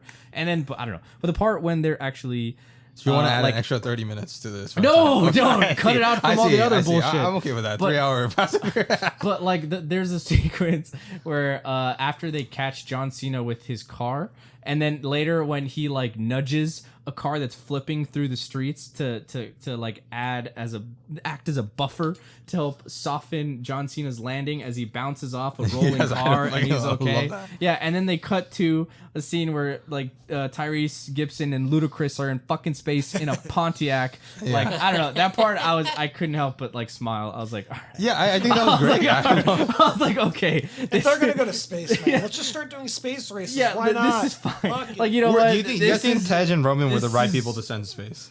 Yes, Yeah, I think so, 'cause they're like the really. comic relief, Yeah, yeah. that was the only thing that was Yeah. like, all right, this is Vin Diesel this is going to fine. space, like, would have been boring, right? Yeah, yeah. He Yeah, would just Tej been and like, Roman. he would have been stoic and like, yeah, I've done this. Drinking a before. space Corona. Yeah. Yeah, that- Okay, so we all talked about the family. brother thing and stuff right there, and we were talking about how like that might break the canon. But do you guys does it well, you guys haven't seen all the films except Jason and kind of Miles, I guess. We forgot everything. Well, you know what I Well, mean? I didn't forget everything. It's just nothing was worth remembering. So you forgot it. It's the same thing. Okay, what's it called? Okay, so let me ask specifically Jason, and if you guys want to chime in, did it recontextualize how you view Dom and his motives for creating a family in the previous 8 Fast and Furious films? There are literally articles written by professional journalists that talks about how the inclusion of Jacob and the backstory recontextualizes how we see Dom and entire motives and the understanding of family in the Fast and Furious See, franchise. so No. it's not just me and Ron. Everyone's trying to look at this critically when clearly that's Well, not they're the- wrong about that. That's Okay, not like, the don't- plan. That's Wait, not the wait. move. But doesn't are these recontextualize it. actually like journalists or are they This like is not the main- BuzzFeed journalists? this is not the main like Deadline, Hollywood Reporter, Variety, but these are I think like Den of Geeks and stuff like that. Okay, Yeah. no, it doesn't recontextualize it. If anything, it ruins it because his whole idea of like family and how important and it is to him and how he wants to preserve it and it matters more than anything else. It's ruined then by Jacob because he did nothing to help to salvage his brother's relationship. Well, like- in Dom's eyes, he did though. no, but that's like it's not though. Like he just is like he confronts him in front of a group of people and immediately is just like you murdered our dad. Doesn't even think about it. Like doesn't even try to like He is a young guy. talk You to can him make or an anything. Yeah, and and then also, he throws away that Dom is relationship. dumb. Dom is dumb.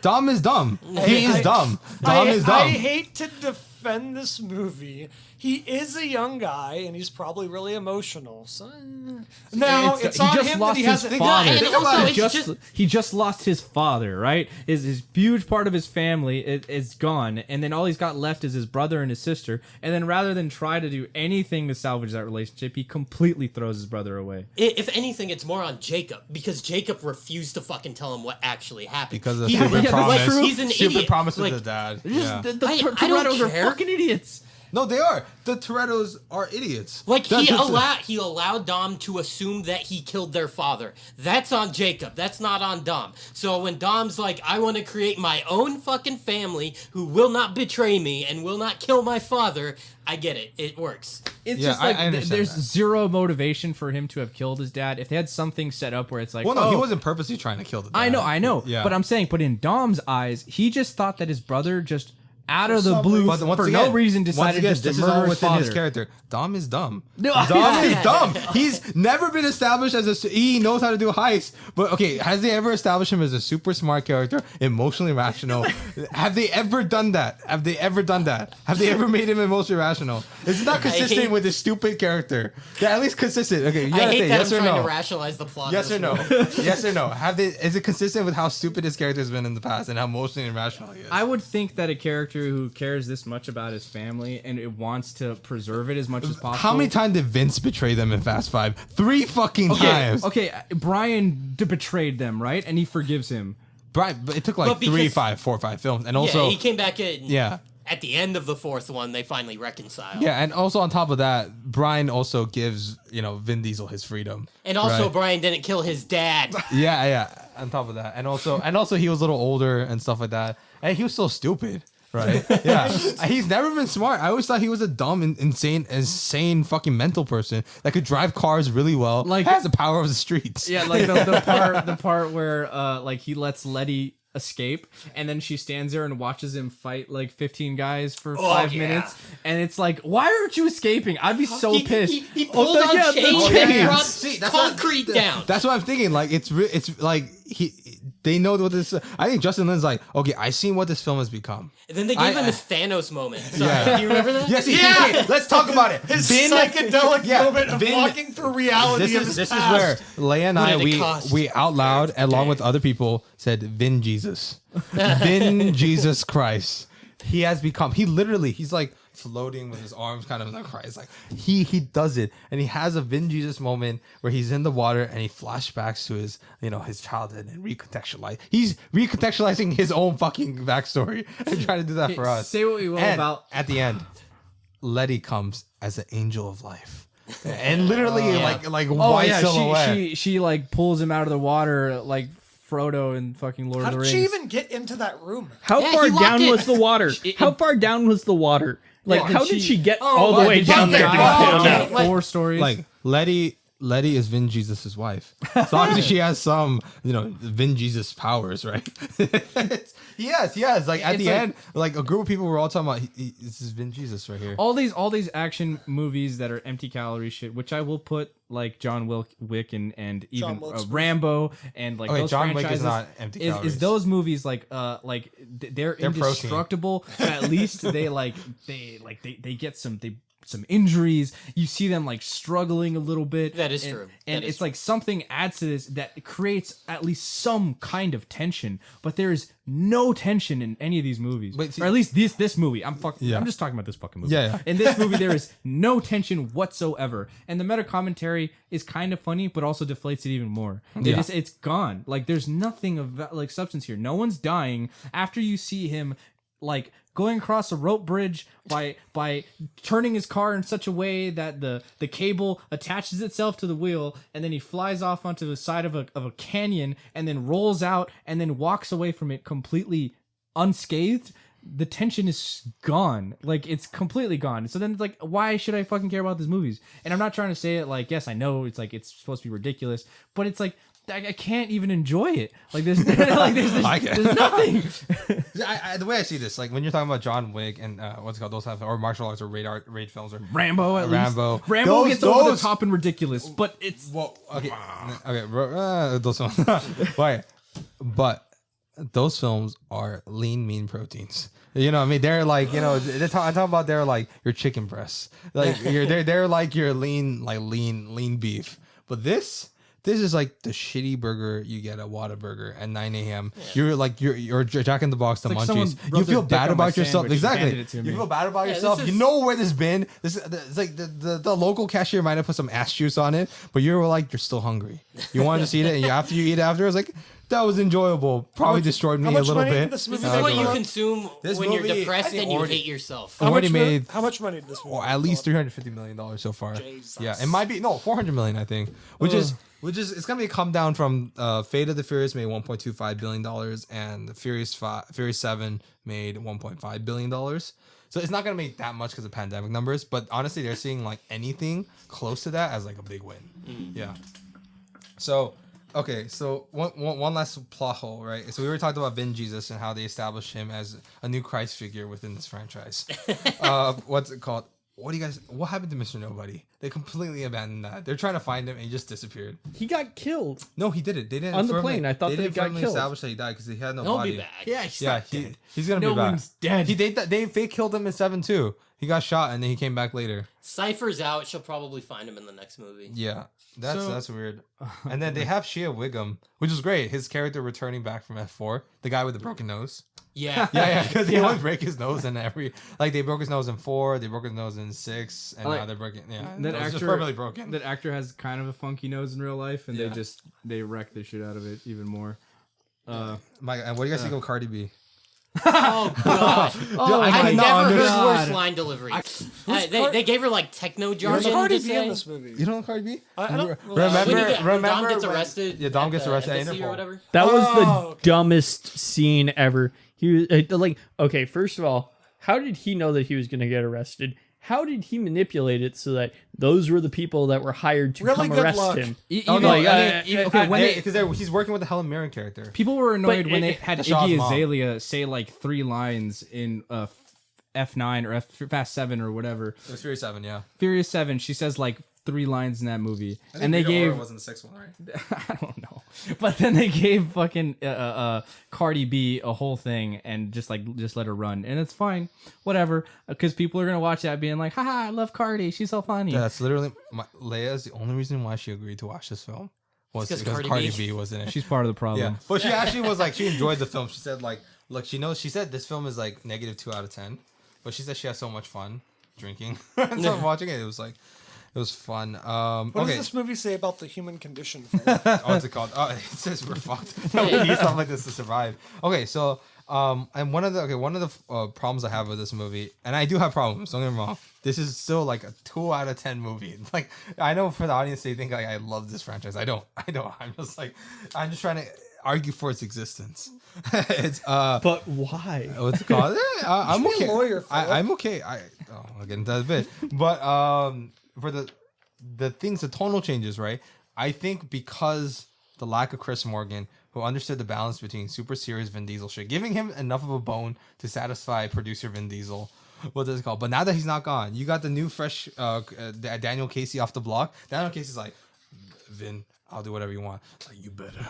And that's what happens. That's what happens. You have way more serious stuff. Way more serious stuff. He deadly serious. He thinks this is his Oscar role.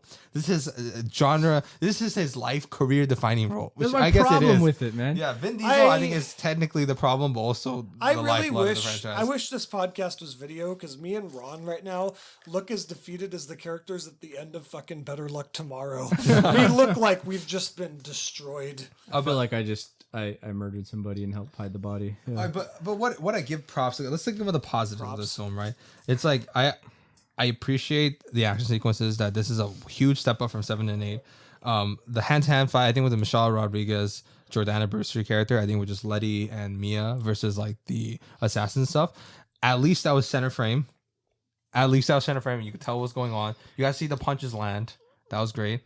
And Speaking of hand-to-hand combat, I'm putting out here right now $100 bounty for anybody who can prove to me that you can punch a 2-foot corner out of a cement wall. wait, no, you can if you're John Cena. You mentioned this before I saw it, and I was waiting for that scene. I was like, okay, when's he gonna punch it? That's not cement. That is drywall that he punches through. Dude, that was a that looked cement like wall. cement to me. It was Yeah. white in the middle. But the thing is, cement. does it really matter? No. Does it really matter? No. It just doesn't I establish was just that disappointed. Jacob. I was just disappointed. This is Like, that's Jacob is the drywall, cop. that's not cement. Exactly. I actually thought the same thing. I was thinking about Jason. Let's go. So was I. I was also waiting for that moment where they start beating up concrete. By- and by they the way, do it that like scene was- 4 They times. start that beating scene up was concrete. that scene was actually disappointing as fuck. Vin Diesel versus John Cena. Oh yeah, because they it was only fight for a minute. once. Yeah, that's another thing too. Is like if you're gonna have that main that brother conflict, when they have him in custody, they spend 0 time actually talking to him. I would have preferred that trope of The villain in the glass. Yeah, the villain in the glass and them like talking to each other. That moment of like tension where they're like, "What happened, dude?" Like that could have been anything, but it's nothing. It's not until that the like it's the circumstances are reversed. But that's what makes it interesting is that having the villain there where he's like, "Oh, it's under your control," or like they have him captured and now he's supposedly powerless, and then where Dom is on top and he can talk to him. And then they flip it where it's like, oh, now actually John Cena's on top, and now he's gonna be able to talk to him how he wants to. But they didn't do that. Instead, they just captured him. They locked him inside of a fucking giant cement prison, which like who knows why that shit ever would have existed. And then they have him talking to him afterwards once like the tables. are and he got mad when he saw By the hug. way- You want to go? Sure. By the way, Going back. no real resolution with John Cena and Vin Diesel. Oh, it's an F10. They fuck. Okay, but here's the thing. No, I should have gone. They have their big dramatic moment. A big action sequence happens. Surprise, surprise. Cypher betrays everyone. He then teams up with Vin Diesel, not for the good of humanity, but because he got fucked over. And then That makes sense. Cypher shoots a rocket, kills Otto. Otto dies in the Yeah. explosion. Who has a cringy Star Wars scene, by the way? Oh, Yeah. that was awful. Yeah. Wait, It's wait, like let they- me wrap this up. uh, But then, so John Cena helps out Vin Diesel, not for the good of humanity, not because he sees the errors in his ways, just because he got betrayed. Fuck you, I'm gonna kill you. Action sequence ends, and then Vin Diesel's just like, you're gonna have to run, and he's like, I chose this life, and then he drives off, and that's it. okay, Jason, go and then Okay, Let's just wrap this up. going Yeah. back to when they had John Cena captured, they lock him up, and then they're just outside revealing all of the information that he needs to know. Yeah. And he can hear it. They're right outside the fucking door. And then he gets out. He's like, "Oh, thanks for everything, guys," and just leaves. Like they told him everything. Yeah. Okay, so going back to the Star Wars bit, it's like I'd mentioned this before when talking about like Judd Apatow movies or like a lot of the anything Seth Rogen's really been in a while. Like they have those moments where they like riff with each other, and like in This Is the End, I think they did it too much, where they gave him too much time to just openly riff. But at least they're comedians. At least they're funny. They can find a way to like make these little moments work, and sometimes they do play it out too long. In this movie, they have these two characters like kind of riffing off of each other or like joking around, talking about Star Wars or whatever, and it's not remotely funny. It's not even like it's like you don't even understand fucking Star Wars. You're Yoda.